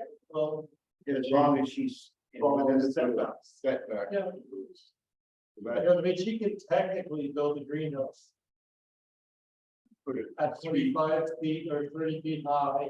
And 25 feet from the front of the property and 5 feet from the side yard and or 1 meter from the other side and use it as an accessory building. So she could build a greenhouse as long as it doesn't cover maximum lot coverage, which is 45%, I think, or 40%. So technically she can build that. So why can't she put a fence on that her? Right? Yeah, so in the letter, it should mention setbacks. Yeah, I'll put that in the letter. Okay, so the next one is we forgot, we passed this. We need to discuss the Keens insurance, and bring Bob up to speed, but also, so. Bob, are you familiar with the Keens property? We've got a pond next to their property.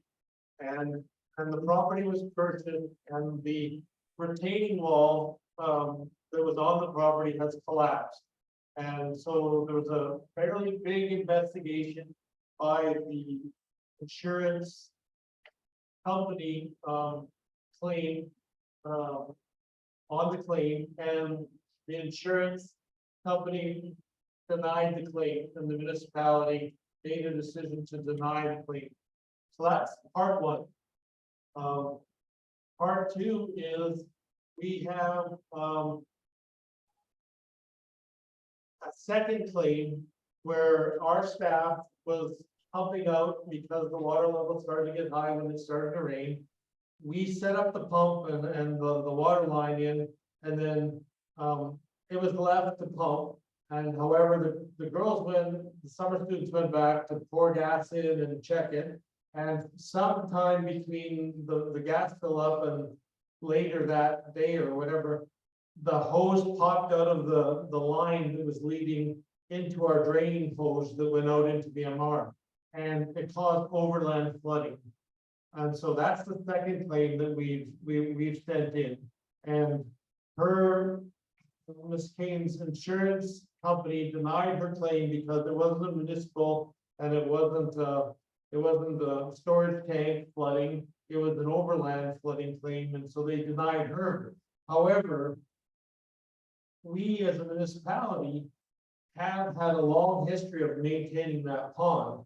And because it was an overland flooding caused by our hose coming out and flooding her garage and yard, then there should be a certain responsibility, if you will, that is looked at. So our insurance claim denied the first claim, and I put the second claim in, so they got that confused and thought the claims were the same.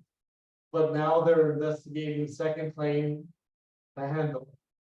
The other issue, the third issue, is that because we don't have a formal drainage plan in place in the community, she can't hire an engineer that will engineer a proper retaining wall, because they don't have the drainage volumes in the study or anything of that site.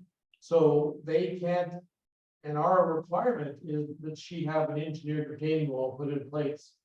Even though it is on her property, our requirement is that she must have a drawing or engineer. So she would like to put in those big cement blocks inside the area. And she can do it in the winter. Because you have to break through the ice and put the cement blocks in, and they're interlocking big cement blocks.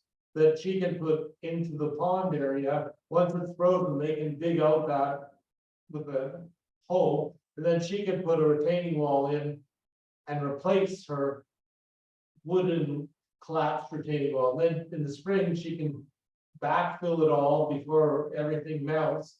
And even in the winter, she can backfill it all so that she has an extension of her yard.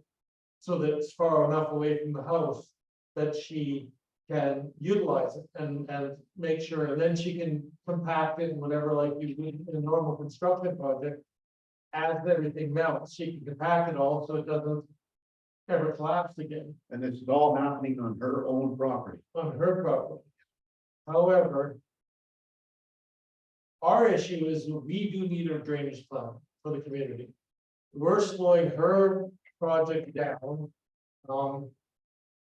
But she wants to know is, will council give her permission to put those big cement blocks in as retaining and do the work prior to everything melting in the spring? She would have liked to have ideally had this done in October. September when it was really dry and the levels were down, so that she could have put cement blocks in and then that clean up behind them to get it done. I mean, this has lingered on way too long, and she, as a homeowner, shouldn't have had to deal with this long. I understand and I sympathize with her, but I also understand what previous council decision was because of the recommendation on the insurance thing. But she wants to move forward and enjoy her property on the lake. And all she's asking for is permission from council to use the cement blocks. The cement blocks are engineered. And the retaining wall built with them, if she takes to a certain grade and puts the cement blocks in, will stop the backfill, will stop the water from eroding her property. And will council allow her to do that? Because there's no fisheries involved in this, there's nothing. We don't have to worry about going in the lake and affecting fish species. And she shouldn't have to do a frog study or whatever else, whatever else they think about it. So, like Stephanie might want to comment, she's online, but I think we should make a concession to her and help her in any way possible to get her property in good stead so she can use it and enjoy it. As far as the insurance thing, I'm talking to the insurers, and we will have to adjust for when we flooded her property, like overland flooding. We will have to make some adjustment in the claim. I just don't know how much is they're gonna make, but they have to assess every situation now, and it was our pipe that came out and flooded her, but the main problem isn't. The issue is the retaining wall. She just wants to enjoy her property. So I think I summarized it fairly good. Yeah, good job. Dean, can I ask you, with the new retaining wall going in there, it won't make the retention of that pond any smaller?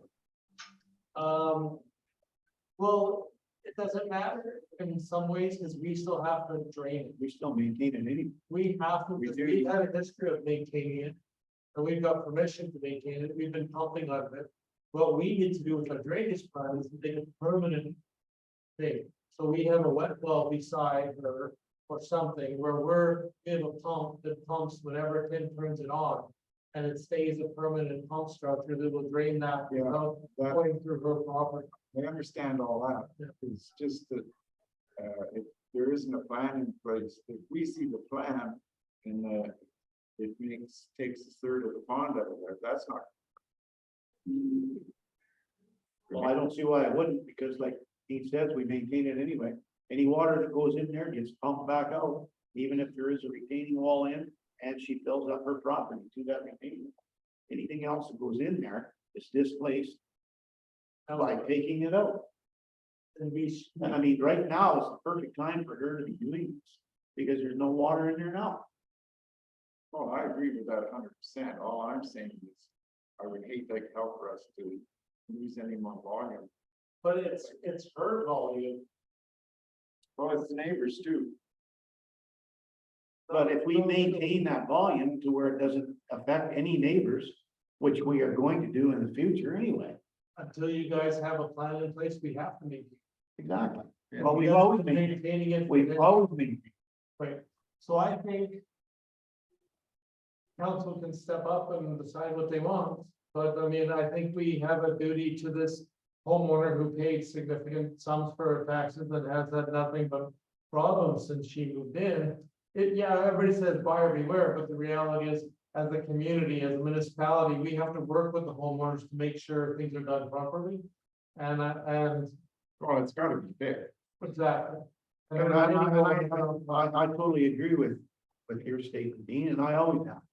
This thing has been going on way too long and it's going to get fixed eventually.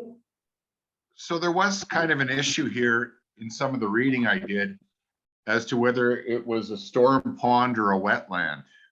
But we're using it as a storm pond, is that correct?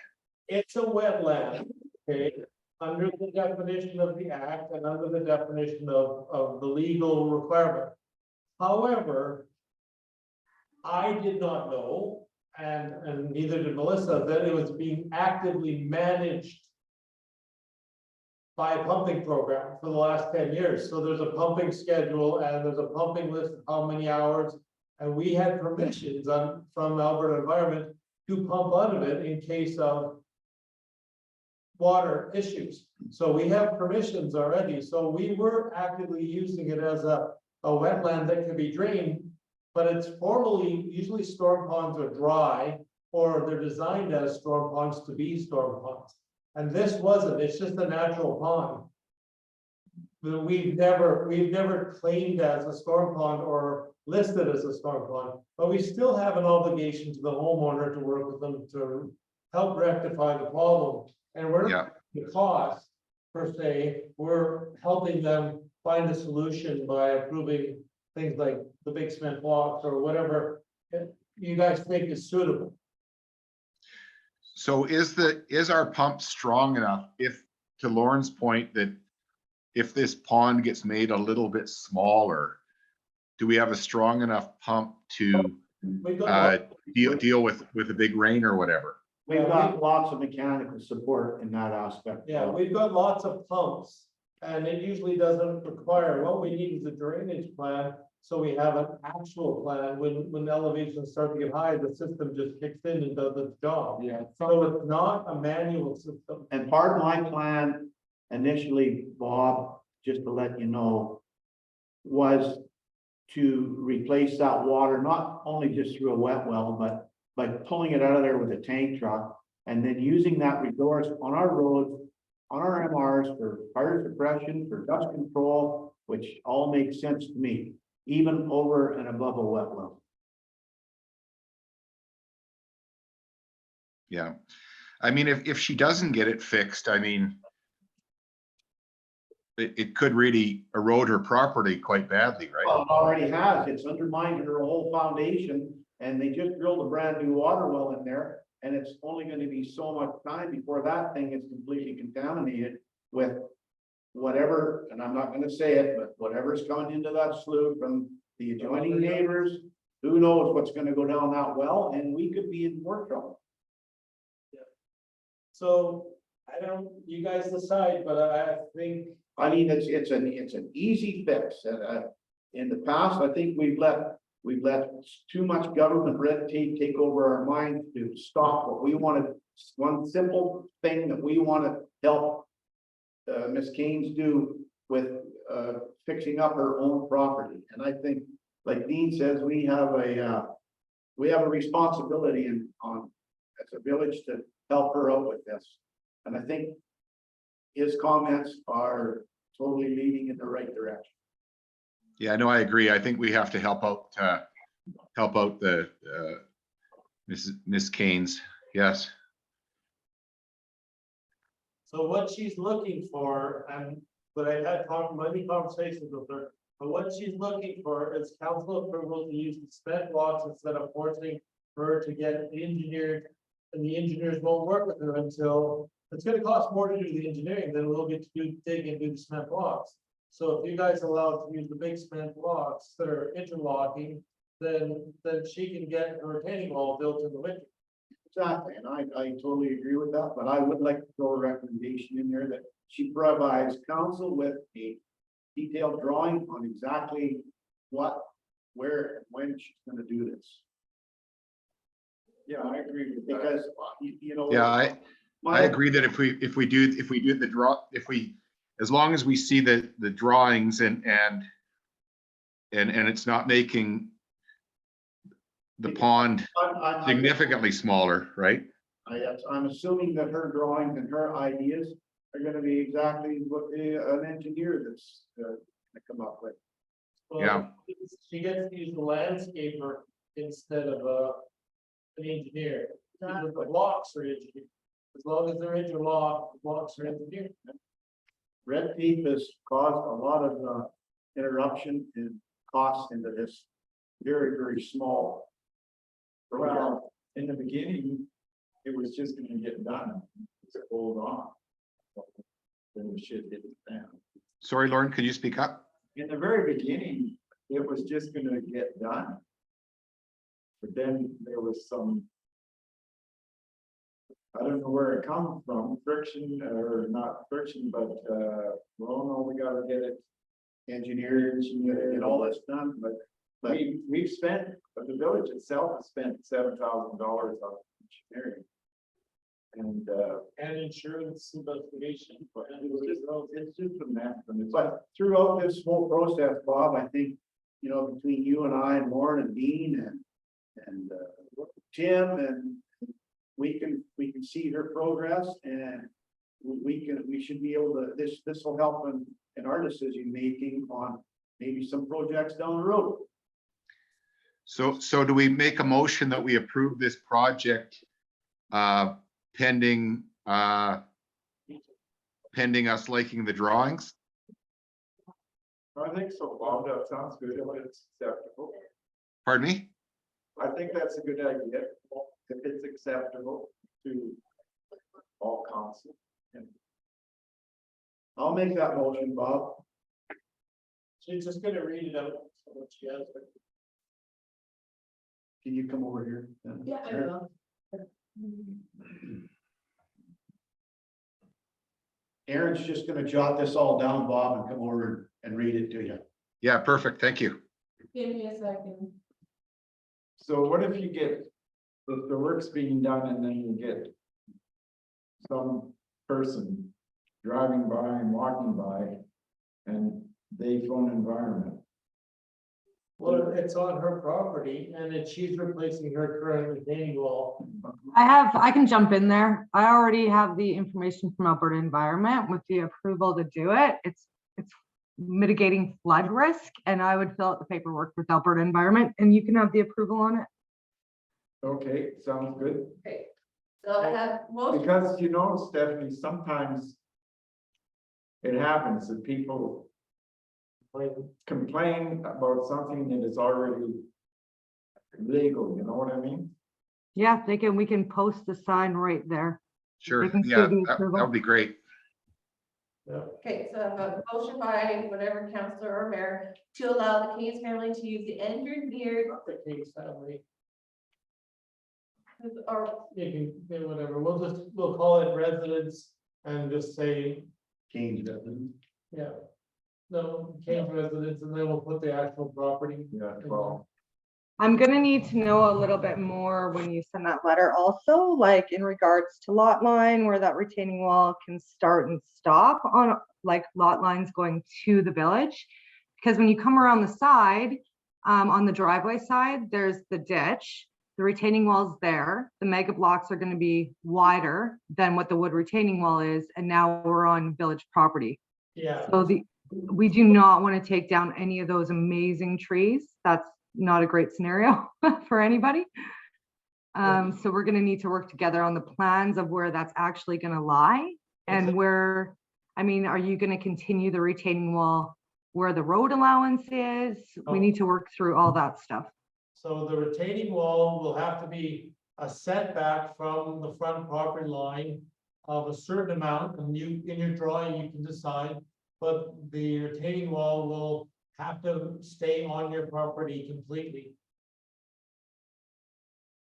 So- it's still there, like, it's still pretty close at the edge of our property to that well too. So I guess that'll be up to the village later to decide what they want to do to fix the erosion, but on their Yeah. side.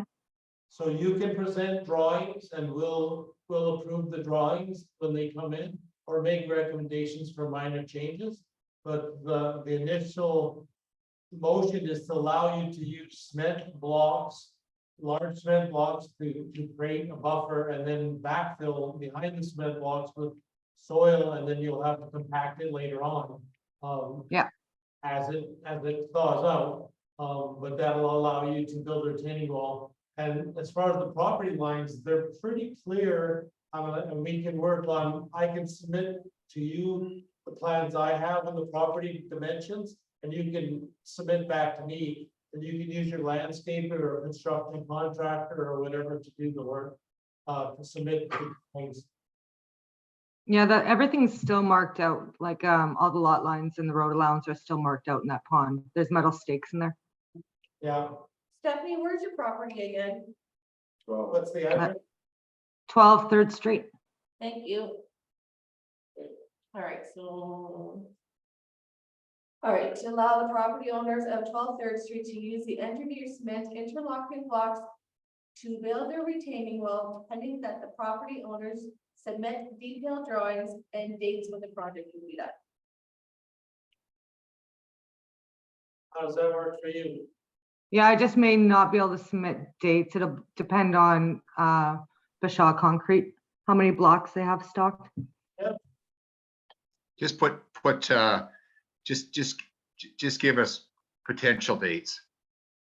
Yep. You know, we're not gonna get all upset and hold you to it if there's a supply chain issue or something like that. That's not what the name on it for there. And again. Hey, all in favor? Yep. I agree. Does that work for you, Stephanie? Is that helpful for you? A little bit, yeah. Is there something else that we can do to help you or not? I can put it in my plans. This has just been very frustrating. Yeah, I no. still, The I still insurance, don't- is the insurance still a big issue here? Like, is there some way we can help you out with this insurance claim? Yeah, like get it rolling, pay it out. Those paving stones should have been fixed before the frost. I mean, it's gonna cause further damage to have spring melt around the foundation of the house and garage. Very disappointing it wasn't done quicker. And that quote from the landscaper was only good until the snow fell. So I don't know what he's gonna quote out in the spring. We'll have to see.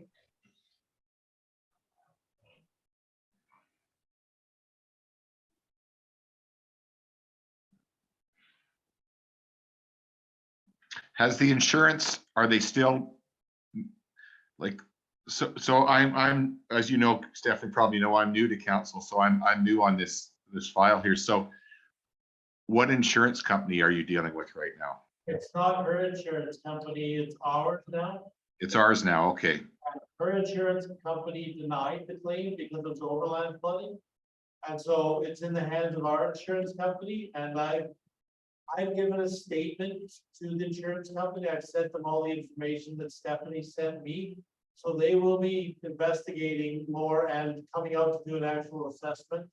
But because they had to reassign someone to the job, and there's a few other issues, but now it will be dealt with. Unfortunately, it won't be dealt with before Christmas.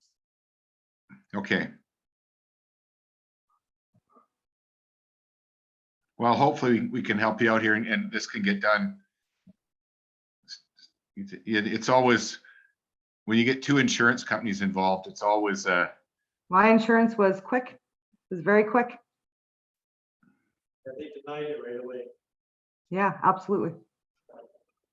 In our insurance company, there was a confusion about the claims, and they thought they had already dealt with this, so they didn't do anything. And then when we sent the new information, they thought it was just new information on the existing claim. So when I finally got together with them again in October and says, well, why is this claim being processed?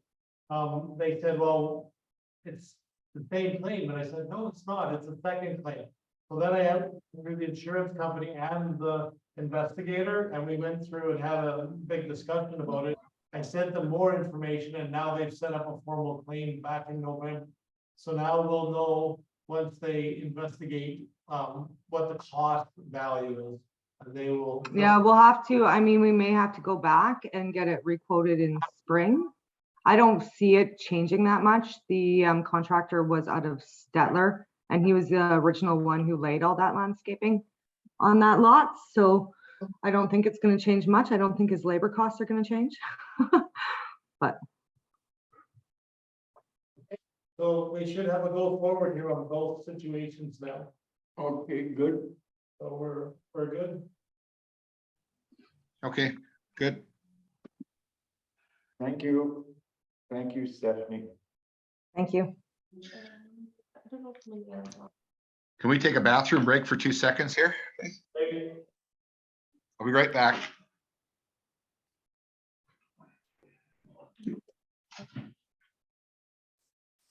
Well, I can't see it in there. So we got, so there's snow removal was 9.8. I'm not sure what that one, that snow removal. cost.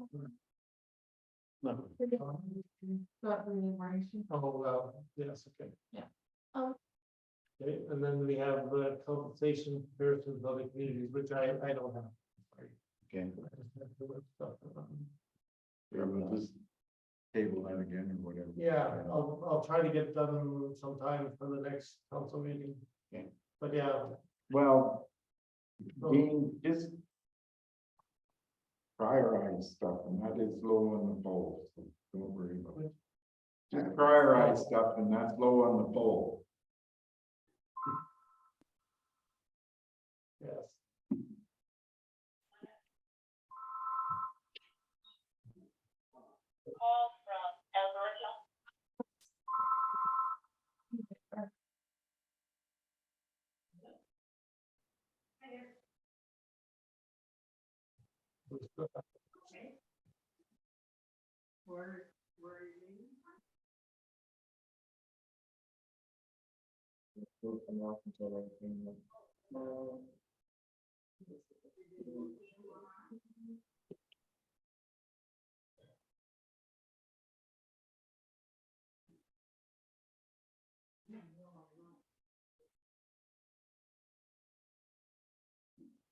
Finding the strategic plan, efficient thinking.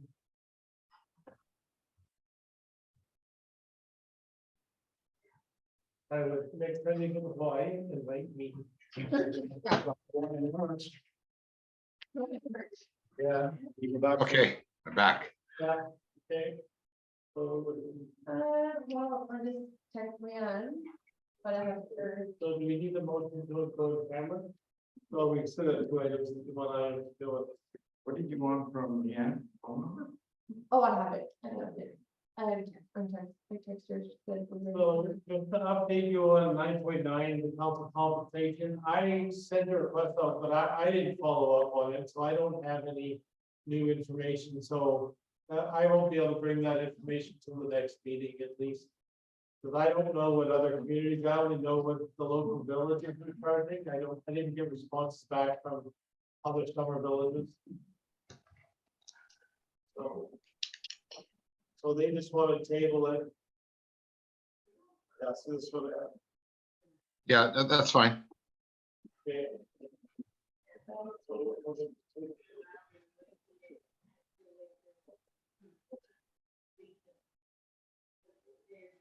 So under correspondence, this letter in there from, Do We have to go on camera this. No, For course. certainly. Oh, okay.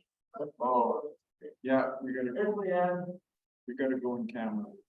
Okay, so just hold on. I'll do the correspondence first, but then. Do you have a minute, Leanne, while we do the correspondence? Oh, she's muted. Unmute yourself. Leanne, you're muted. There you go. Hi, sorry. We're not ready quite yet, but just give us a second, we're just gonna get to correspondence. Sorry, can you repeat that, Aaron? I just, having trouble hearing you guys. Yeah, the furnace. We're just gonna go through correspondence, then we'll go on camera. Okay, sounds good. So Leanne, one of the next item for correspondence was that letter from Anna about the RVs. Okay, So I printed out that response from you that was sent. okay, And I have a copy of it, except Bob doesn't, but I can email it to you, Bob. So with this. Okay. I can order it right now. Oh, Sign, CC didn't need it. It's coming, Bob. Bob, it'll be coming your way.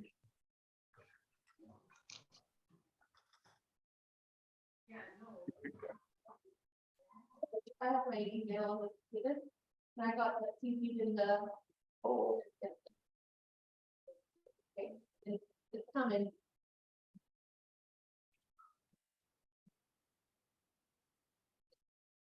so basically what happened was the original letter from the property owner about the RV went to Leanne, but it went into her junk email or spam or whatever, so she didn't realize it was there until she saw the letter from agenda.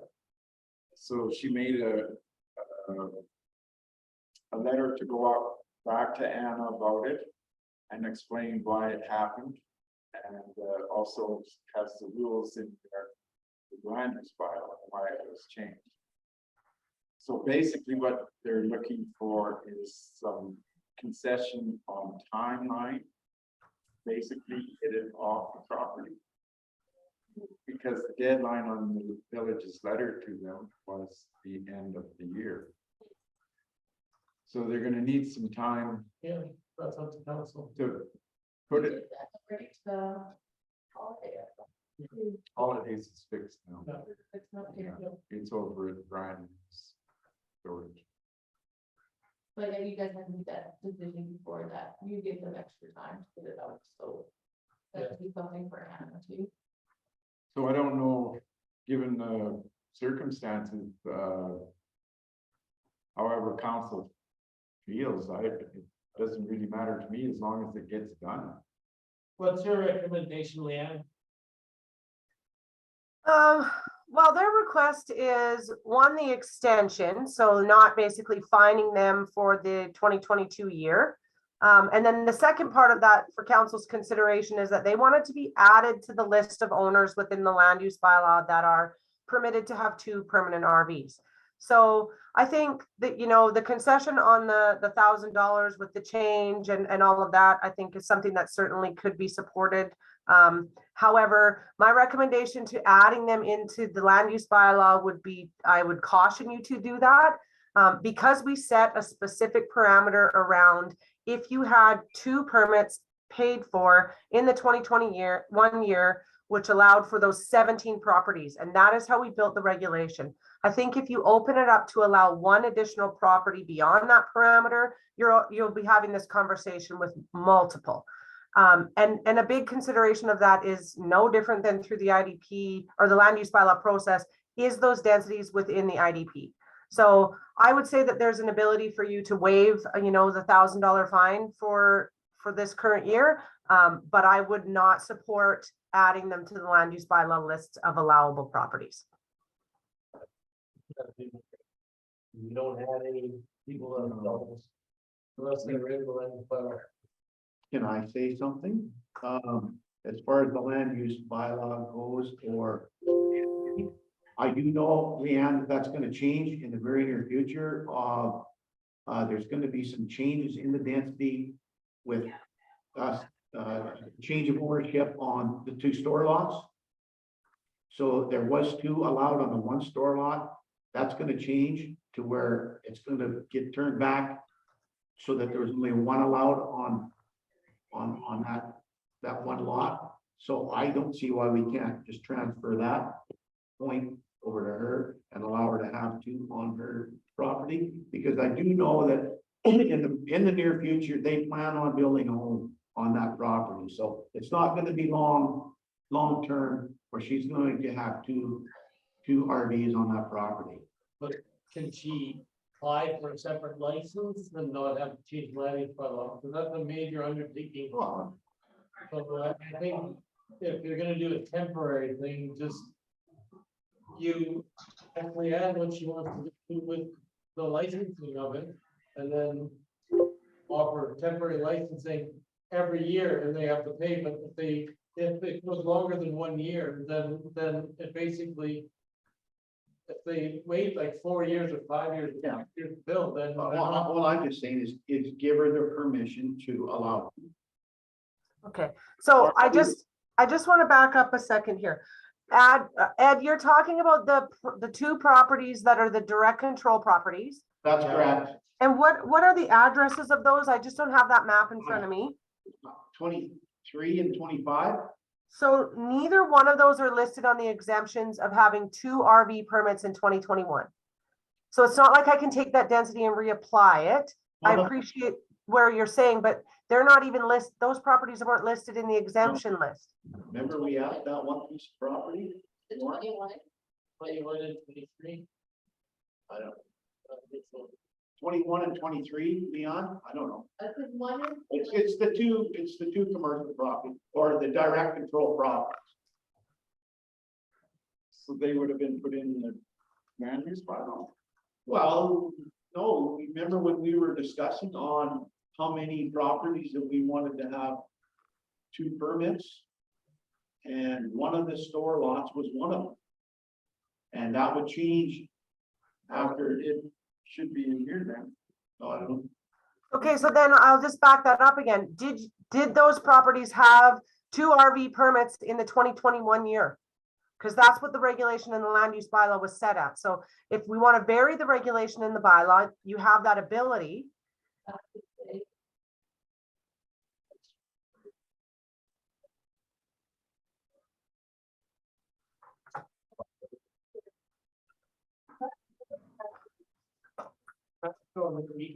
Yeah, but Lauren has my list, but the 21, or she like. So that's the only one that was allowed for the foot. That might have been yours, but I can't remember. the case we were still trying. Lauren's got it. It's a tickle truck. Like,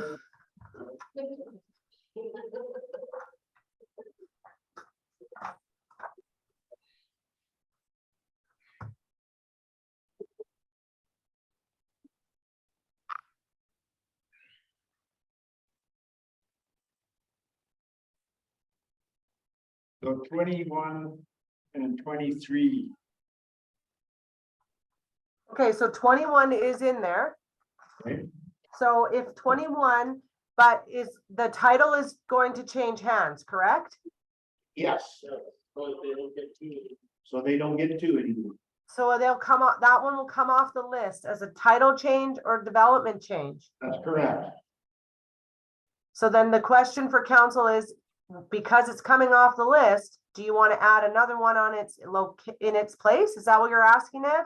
I would like to see it added to Anna's property. Because I do know that that's going to change in the very near future. Over a building permit. Because they are going to build a house there, so that will change, and then we can take that one off too.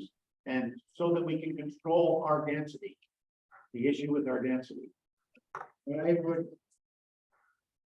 would not agree with that. Okay. Because of the fact that the land use bylaw was put together by a group of people, and it was decided that there was 2 permits paid 2021, then they could go on this list. But I think if we play with it, and we may be able to get into some trouble with other folks. And the idea of having it the way it is stated in the land use bylaw is if there's any change on any of these, eventually we want to get rid of. We want to get rid of all of them. Yeah. So I don't agree with, my personal opinion is, I don't agree with putting her on this list. But perhaps if she's gonna be building, within the year, like in 2023, then I wouldn't have a problem letting her keep them on there. Letting her keep them on, yeah, exactly. You But just give them an extension, it wouldn't even. a short extension.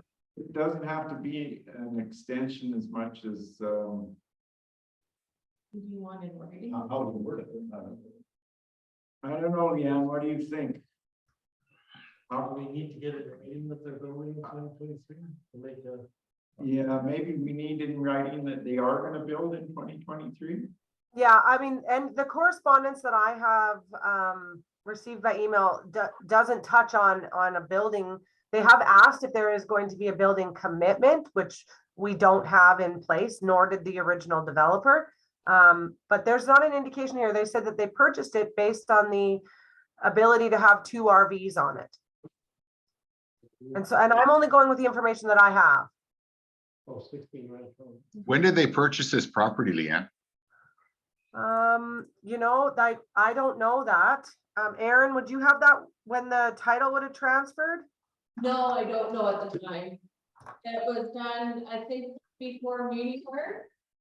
Yeah. Came in, I think they purchased that property, this will be the 3rd year. so, yeah. So they've never until this year, though, requested a permit for 2 RVs.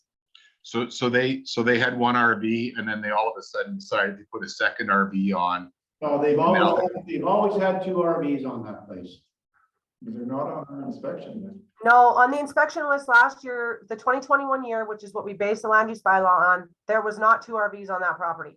You missed her then. There was 2 this year, but not last year. Yeah, okay. The 2021 year was the year we based the regulation for the new land use bylaw that basically allowed for an exemption for 17 properties. This particular property did not have 2 RVs on their parcel and permitted for the 2021 year.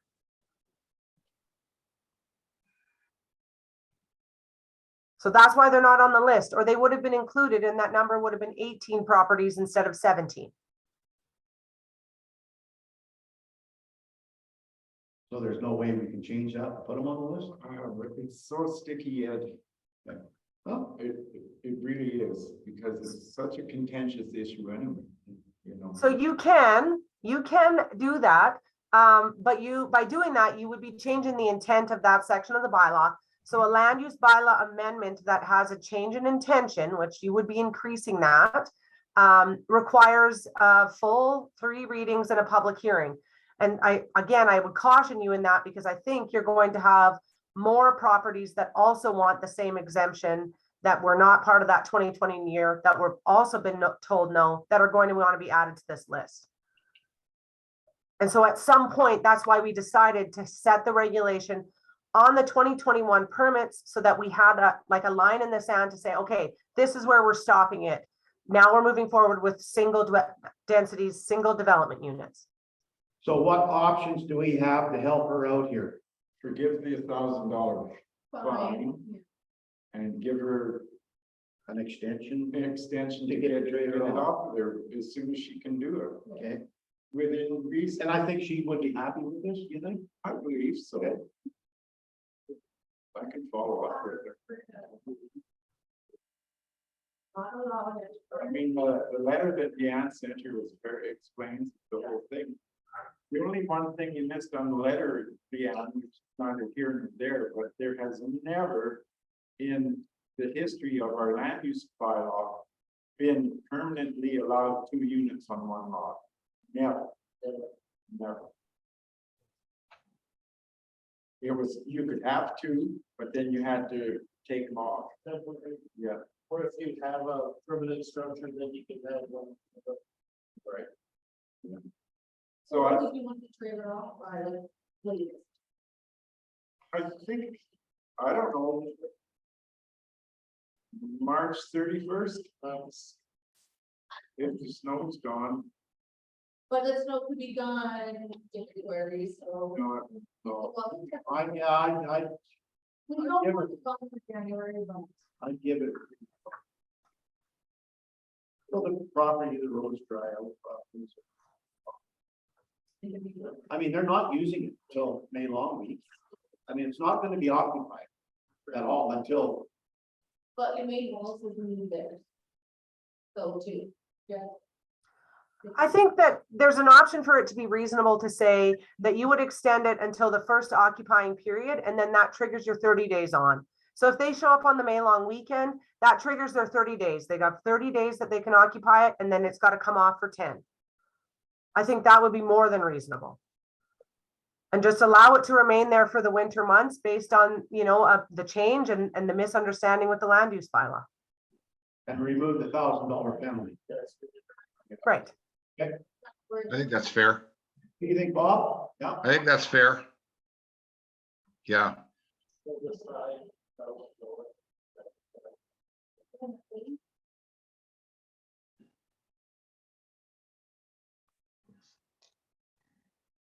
Aaron's just jotting all this down. So, but not- Then they'll be off for 30 days.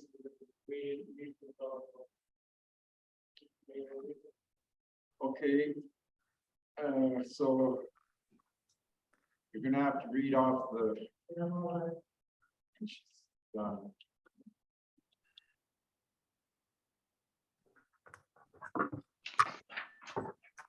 Okay, so it's a motion by counselor to instruct no. Yeah, to set aside. can you come in front of so we can hear this, Aaron? So a motion by counselor to set aside the $1,000 fine for the 2022 year for the rapier at 16 Ranch Road. The second RV to be removed by April 30th, 2023, but will not allow the said property to have an additional RV that is allowed for the future years. Well, it's allowed, but it has to be on 30 and then off Yeah. to 10. That's me off for 30 Just days, as per land use bylaw. I mean, off for 30. yeah, on for For 30 30, and off for off 10. for 10 consecutive days. Okay, So we should, but must abide by the land use bylaw. as per the land use bylaw. Okay. And then. We were talking 30 days from the occupying date, right? Yeah, well, that's what I'm asking is, so we're saying that if we use the May long weekend as the first weekend, then they're occupying it, allow them to leave the trailer there until that date and then start the 30-day clock from there. So the 30-day clock would be June 1st. Well, from the day that they start occupying it. So if they show up on May 19th, they have 30 days from May 19th until they have to take it off for 10 days. Okay, yeah. So just let them keep it there until they occupy it and then trigger the 30-day clock. That's when the 30-day clause kicks in. Right, Yes. I mean, you're gonna make them pull it off on April 30th to turn around and bring it back on May 19th. Like Yeah. that, to me, it just seems a little bit redundant. Yeah. Like, we're already giving them the extension to allow it to remain there for the winter. Let it remain until they occupy it and start your 30-day window. Okay, Can you repeat slowly so I can read? She's typing, can you repeat it slower? Sure, so that the trailer can remain there. I don't know how you want to word this through the winter months, but that from the date of occupying would trigger the 30 days on and the 10 off in accordance with the land use bylaw. I don't know, that might be a little bit dangerous. I'm just throwing this out here, but what if, so she comes out and uses her trailer, but he doesn't come out and use that one. Yeah, Well, you could say that the 30 days is triggered by the May long weekend. I mean, that's really when things get started out there. You could use that May 19th as your date. Listen, just put triggered by the May long weekend. okay,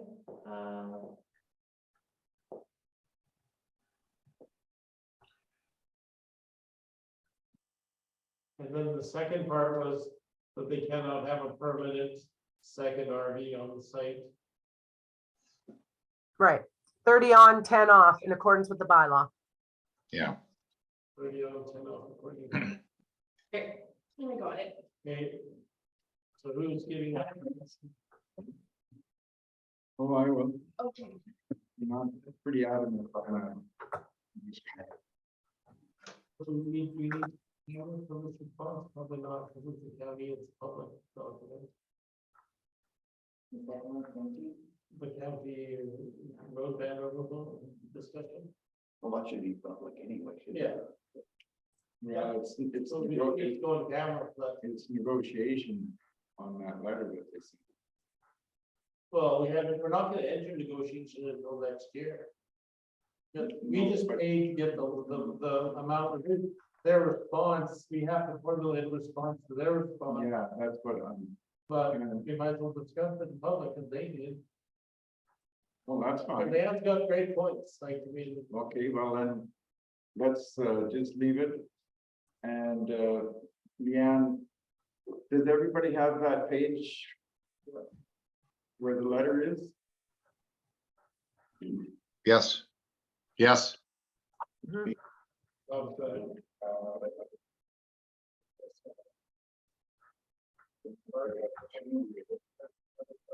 Is it in our package? no, I didn't. We're talking about the letter. council's office. Yeah. I don't know. I sent it to you guys by email already. Yeah. I didn't. So we'll have to go through this.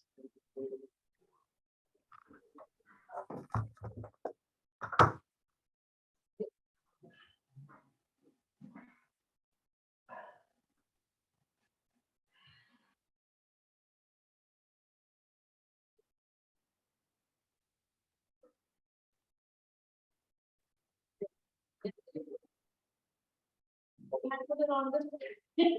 Not connected. It's on the package, so is that the one I posted? Yes. Okay, we're gonna do something. The land use table. Oh, no, I don't want it, don't, hold on. Okay. Okay, Leanne, everybody's got a copy now? We're working on it. Up on the screen. There we go. Okay, so there was conditions that Mr. Nyberg added at the last moment when they were doing this, and some of the conditions are not. They need to be negotiated. So this is just their acceptance. Leanne, you wanna,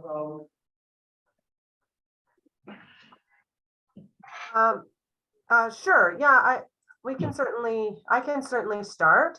I've read the letter. I do have a couple of concerns, with the letter.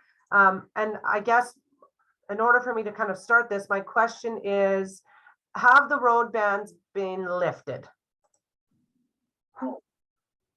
the signs have been removed in several locations. Okay, And they're not enforcing. But the signs are still on yesterday. And they weren't on it at the Russian Sands, White Sands Road here.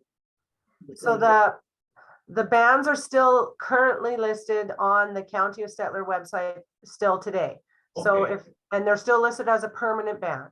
So my question is if they, have they been lifted as you go through this negotiation process? Or are they still technically in place? I can't tell you that. I've not heard it in there. Okay, so when I'm looking at the letter, you know, some of the things you talk about, the 40,000 annually and all of that. The number one for me is the removal of the permanent road ban, and then obviously switching to seasonal basis, which does make sense. And, you know, they've included in there that it's at the discretion of the county. But can F within that letter is the one that jumps out for me. So the Summer Village of White Sands shall ensure that each development permit it issues has on it a condition that the applicant enter into a road use agreement with the county. So my guess reason for this conversation with council is to understand what the implications of that is. So I don't know, but I don't know what the intention behind that is. If the applicant has to do that, that then implies that the applicant has to go in, pay the $450 application fee to the county, pay for $450 of pre-inspection and $450 post-inspection, and include a $50,000 security for any damage that happens to that road for contractors that our ratepayer has hired.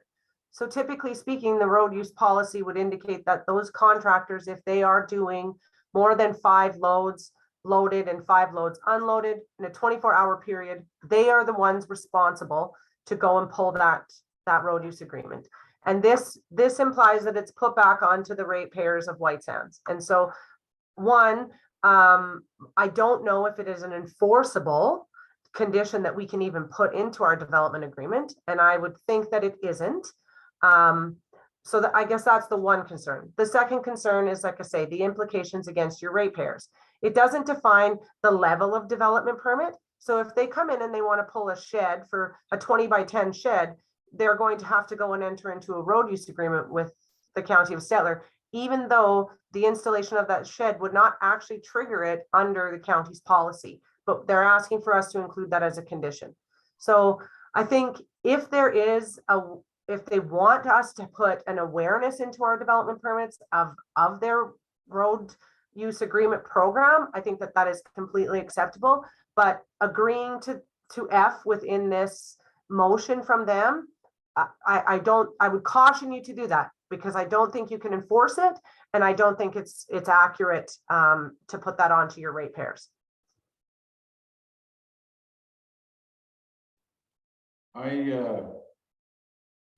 I agree completely, because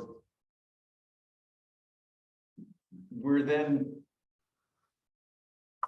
like, we're putting, White Sands then would be putting application to the county. I don't understand how that would work, and it just doesn't make sense to me. To me, if it was worded that the contractors are responsible, not the residents. Yeah, And not in the development agreement at all. The contractors that do business in the county are responsible for hauling in the county.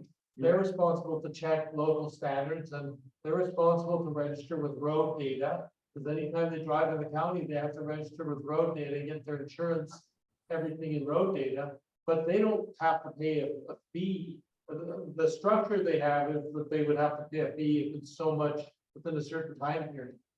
And that's for the big jobs, but to put it on our development agreements doesn't make sense to me at all. It's just ridiculous. no, that clause should come right out of there. This, I mean, isn't that the point of giving them the $40,000 so we can use the road? This is for excess haul, Bob. So the rules are with county. It's, so you have the road bands off, and you have let's say concrete trucks coming out, and there's more than 5 of them, and they're fully loaded. Mhm. You have to make agreement with the contractors, the haulers for gravel and concrete, whatever. There's certain parameters. They have to go to the county and make arrangements. And this was before this anyhow, that was the rule before that anyhow, right? Yeah, and it's nothing to do with the village or the village people. The contractors look after that themselves. Yeah, so I agree. We need to have that clause taken out completely. Mhm. Yeah. You would agree? Well, absolutely. I mean, you don't want to know what's on my mind right now and what I call this, because it's not good.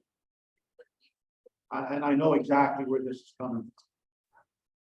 So, but I do agree with the rest of the council that F should come right out of there.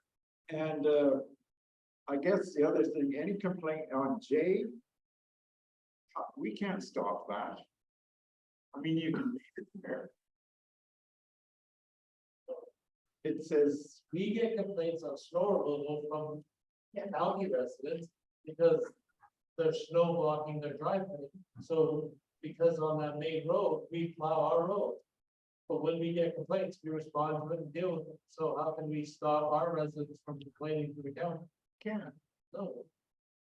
So I I think any complaints from anybody should be completely submitted to the county of Stellar. their road. Yeah, I think what they're asking is for you basically to put out a public statement saying that you will like coordinate complaints and then submit them on behalf of your residents, rather than having your residents calling directly to the county. That's what I read there. It's saying that any complaints from the Summer Village residents be submitted to White Sands, and then White Sands sends it in. That's And then, go into newsletters and whatever else. but I mean, you can put out public information, but you can't stop a ratepayer from making a call to the county. And they may do that anyway.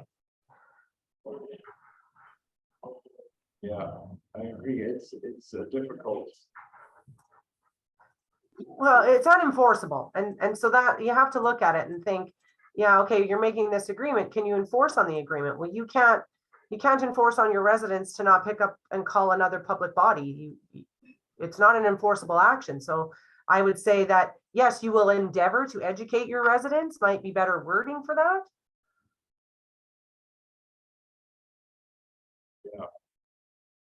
I don't know how we would address that. Dean, how would we even address that? But we have to draft something, but it's not enforceable, so how do we know? Like, it doesn't make sense to tie it to the development agreement, to have our development officer, have our member of the public resident go to the county and take a permit out for their Yeah. development. But this one I was talking about, Okay. Jay, yeah, Yeah, just, I don't know, well, like, we aggregate complaints, and if I get enough complaints, I have all the county, or I send them an email. So the fact that other people are complaining, the biggest thing that she got mad at me and other Melissa as well. But she got mad at me because some of our residents were complaining about dust. And it wasn't the dust in our municipality, they were complaining the roads were dusty, and then they were kicking up dust up for her residents. So she was getting complaints about her residents. About our dust and our equipment, but our residents were complaining about poor road quality and dust. So, and they were calling the county, and then they didn't call me or everything about road quality or dust. yeah, So I don't know how to enforce. And we aggregate, and if I get enough complaints, we send an email to the county. But I don't know how else to address that issue. okay. And section I there, just going back a bit here. Roads will be gravelled according to the County of Stettler gravel location schedule, and any spot for additional gravel will be a 50-50 split. So is that on top of the $40,000? No, No, because we pay for that. yeah, I don't I understand. think in their agreement, in his mind, he wants us to pay anything over and above the standard practice that they had for the summer, that they list in the initial offer. Right, so anything above and beyond that, they want us to pay an additional 50%. That's not the point, we signed the road sharing agreement. Yeah. So why would we have to pay an additional 50%, and who determines that? Do we determine whether it's an extra need, or do they determine it's an extra need, and then just bill us? So I guess section I then should be just removed out of there. It's not understandable to me. I don't know. Because we would, we'll just get a bill from the county and have to pay for half the gravel from the truck fill station to 835. That's thousands of dollars. Well, that could be another $40,000 on top of what we're already paying. Okay, To me, it's just the money grab. Well, that's all it's, For the attempted money grab. that's all this is. so, I also don't like the 50-50 split thing because like there's Roshan residents driving that road and stuff too, right? You know, so like why are we all of a sudden half of the traffic on that road? yeah, I agree. I think we get rid, to me, this is a little disingenuous because we've given them the $40,000 and now they've come back and said, oh yeah, well, thanks for the 40,000, but there's going to be this extra fee. Yeah, no, that's correct. So I guess last thing I had was in my looking at this $40,000. if there's a subdivision built within the South Shore Growth Node, like, let's say in the county, then that $40,000 would go down because there's more county residences, or else if W Bar or Paradise Shores opens up for the summer months, then that should be adjusted, that $40,000. Absolutely. I thought that was mentioned somewhere already. No, Justin mentioned it, but just on the phone. Remember? Well, that's, should be just put in there as part of our response. Yeah, it should be a fluid amount, I mean.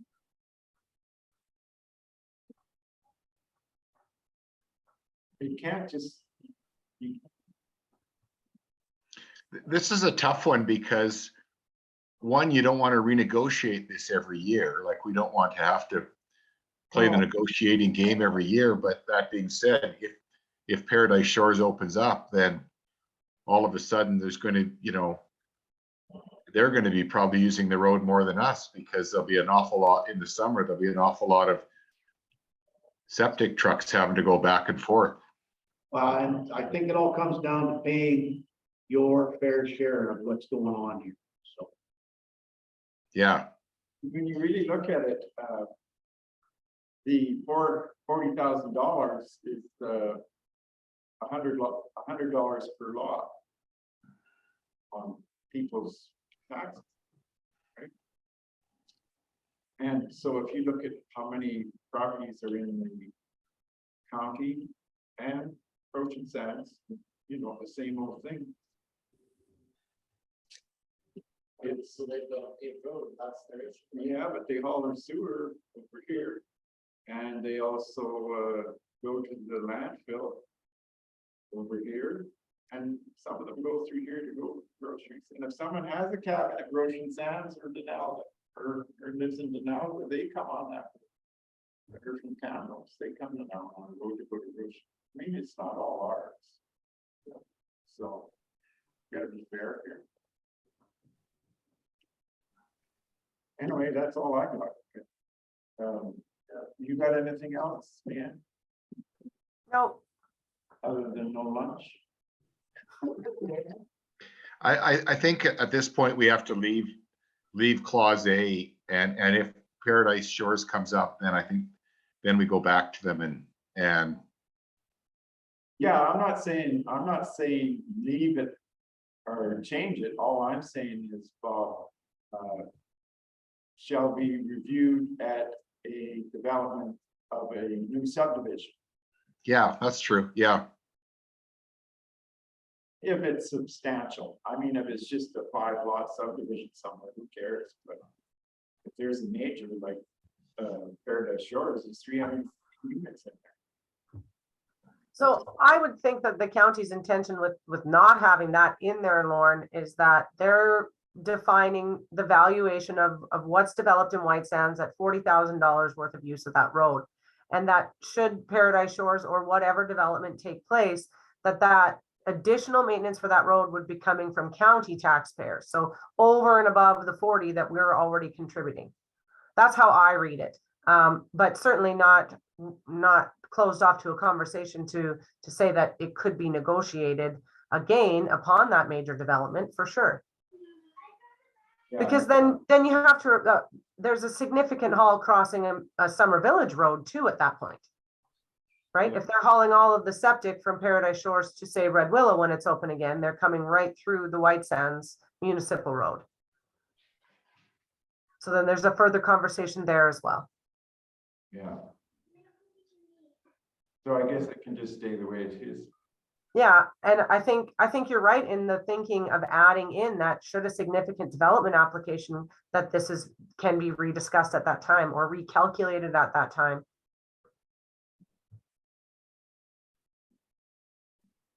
Yeah, because basically if Paradise Shores opens up, they're going to be driving the boat launch road with the dump trucks or with the trucks, right?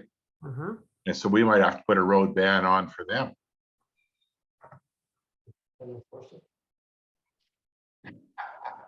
We can get Bob Green out there.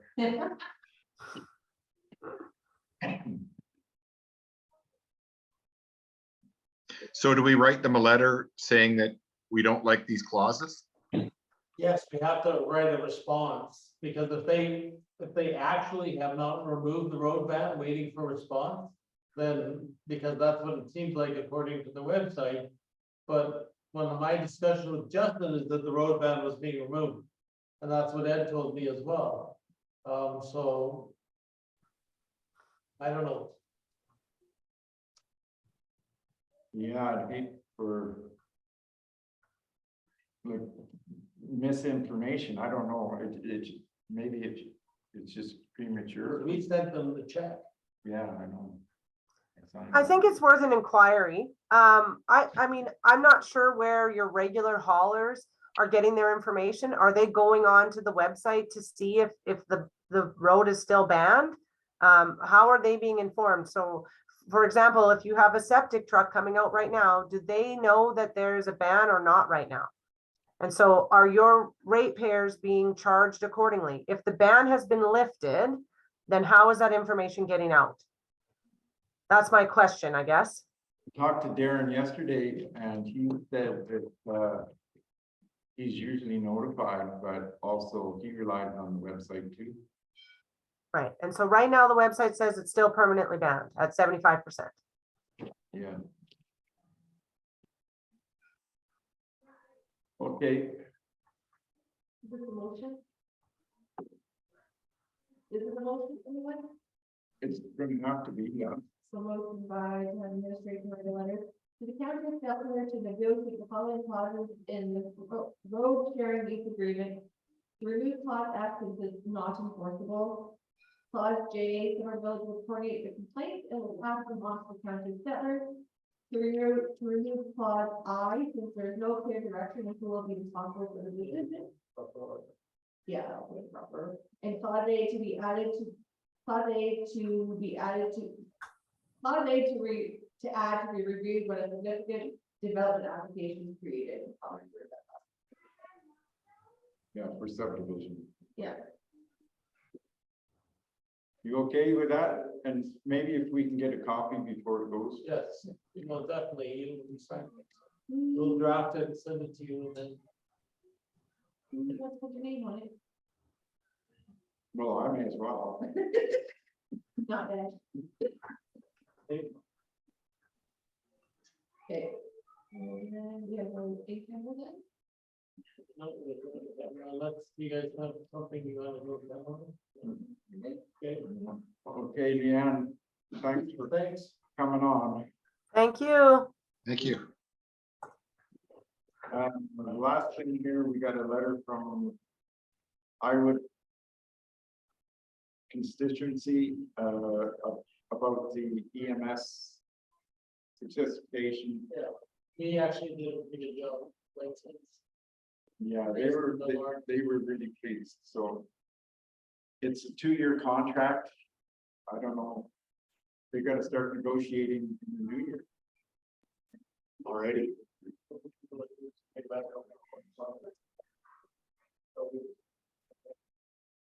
Always one step behind. So, yeah.